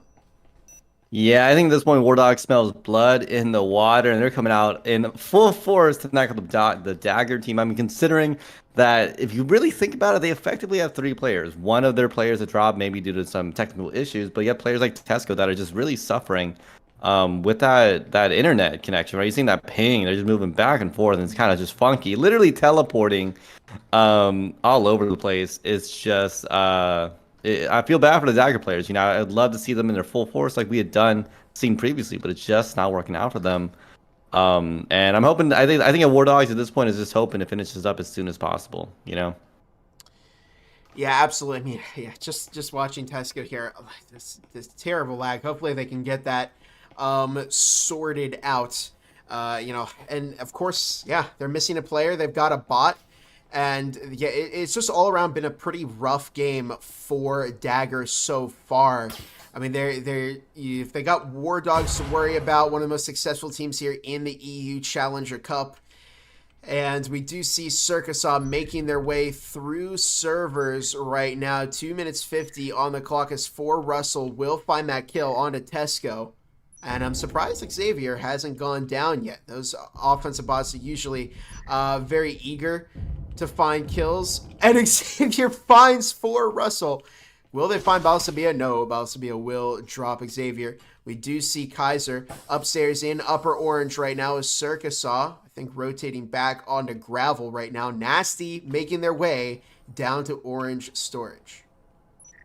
I mean, I always love seeing a bot catch a kill, especially a bot with a Knut in hand. I don't know if you saw that, but a bot with a Knut in hand, that does leave War Dogs with a 4v3 here. But I think it's something that they can definitely work with, considering that their defense has just been holding strong against Dagger. Dagger's been having such a struggle pushing in to be able to knock him out, and I don't really see it switching up. I got to see something different from Dagger's gameplay here. Otherwise, I expect this to kind of go the way of War Dogs, to be honest. But just small updates. I don't know if you had seen, but in the other stream going on, never mind, Alex getting shot on Nasty there.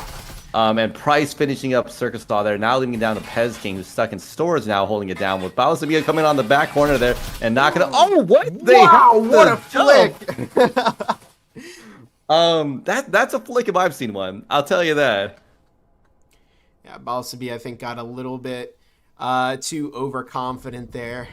It went down to yeah, that was a beautiful flick from Pez King. He was going to get that heal off, but they've got a minute 10 on the clock to get that EMP planted or potentially find the kills onto Alex Price and Kaiser Price. Ooh, find some damage tags onto Pez King, so they now know that somebody is in orange storage. Less than a minute to go on the clock, and Pez King, oh, there's a static field emitter in there too. Alex playing connector as Kaiser out in assembly. 45 seconds on the clock as Kaiser goes down to Pez King, who's on the verge of clutching this up.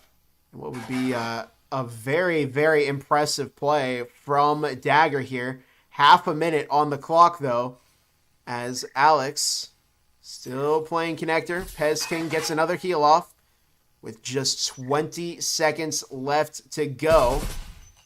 Bit of a pre-fire coming out from Pez King. Pez King and Alex both trading, but Price will be the one to drop Pez King as it's become a 4-0 in favor of War Dogs. Yeah, and I was just about to talk about it earlier, but it looks like Nexus actually won in that Nexus versus Niffen game in the previous game, so that leaves Nexus in the top, at least first or even second place, set up in the CC. So really, everything hinges on this War Dogs versus Dagger game. So if War Dogs does finish this one out, that's going to put him in contention versus Nexus for the top 2 spots in the CCs. If they tie this one, I believe that still puts them in the top 2 spots. So War Dogs would have to lose this in order. I think Sunset Ravens would be the second place team if War Dogs loses this one, if I'm correct.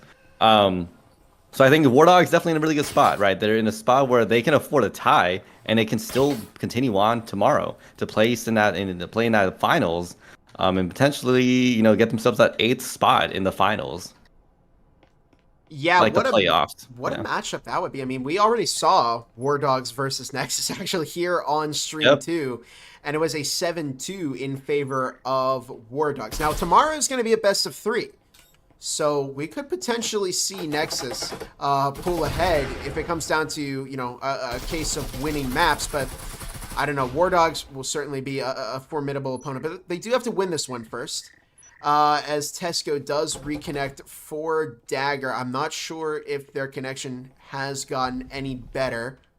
I don't currently know where Tesco is.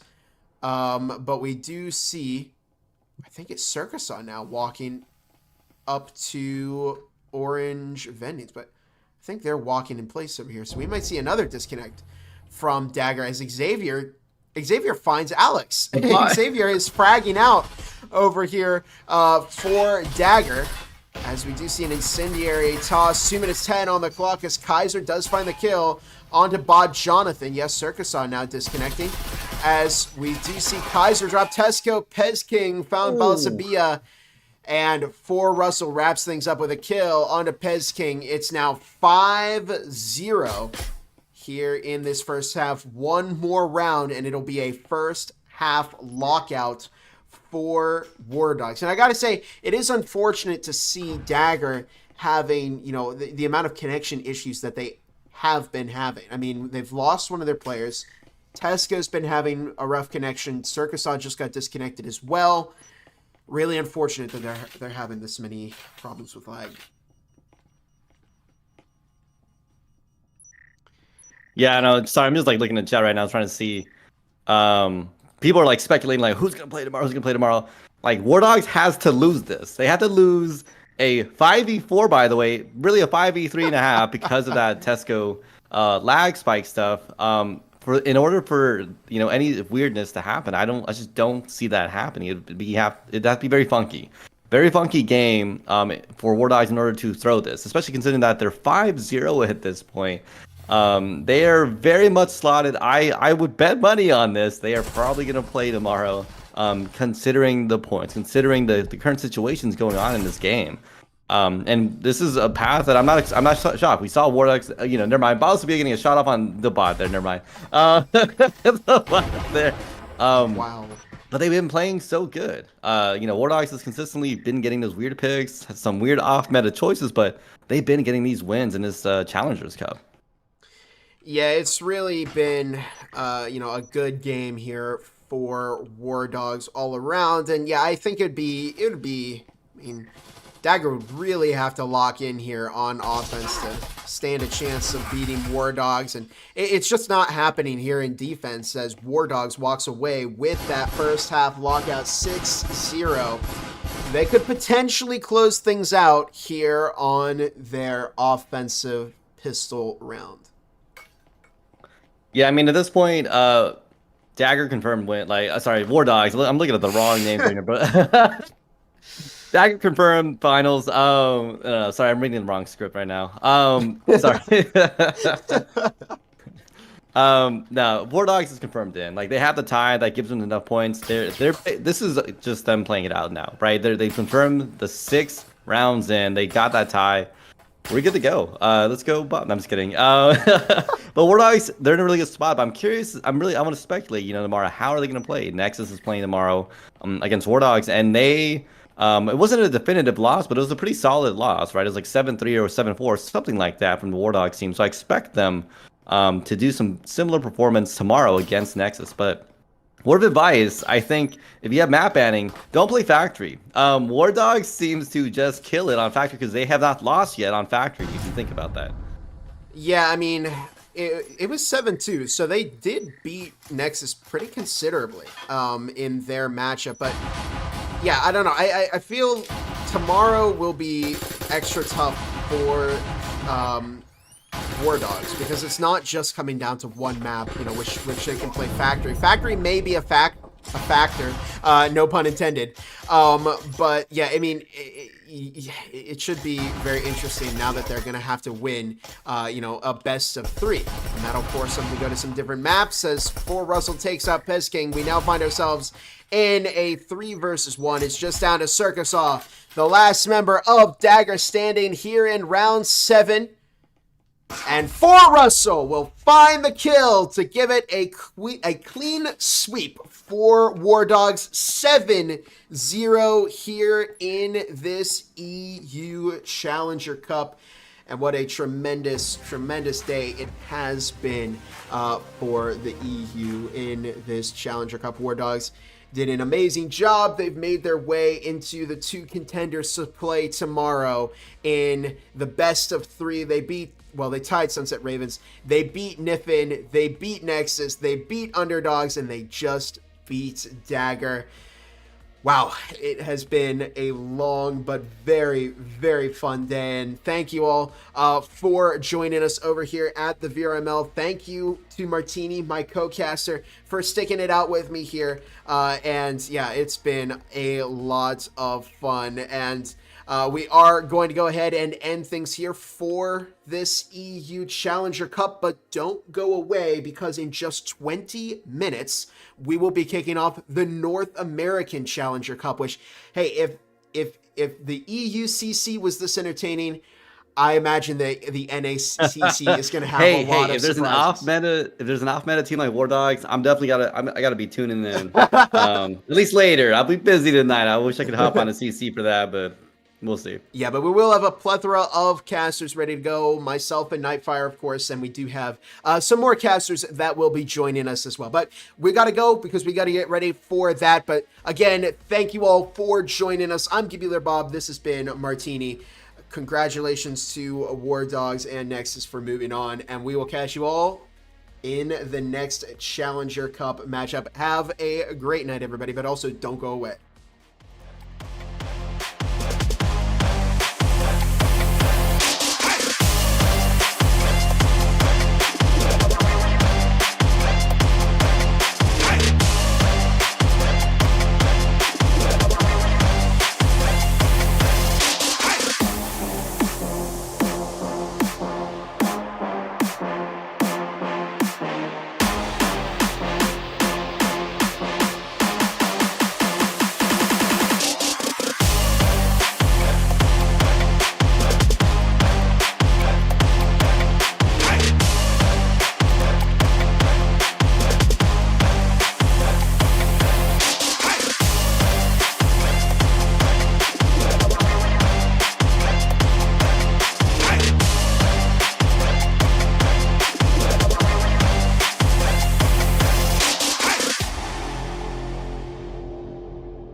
VRML is brought to you by Helga, the esports manager, Triangle Factory. Thanks for watching VRML.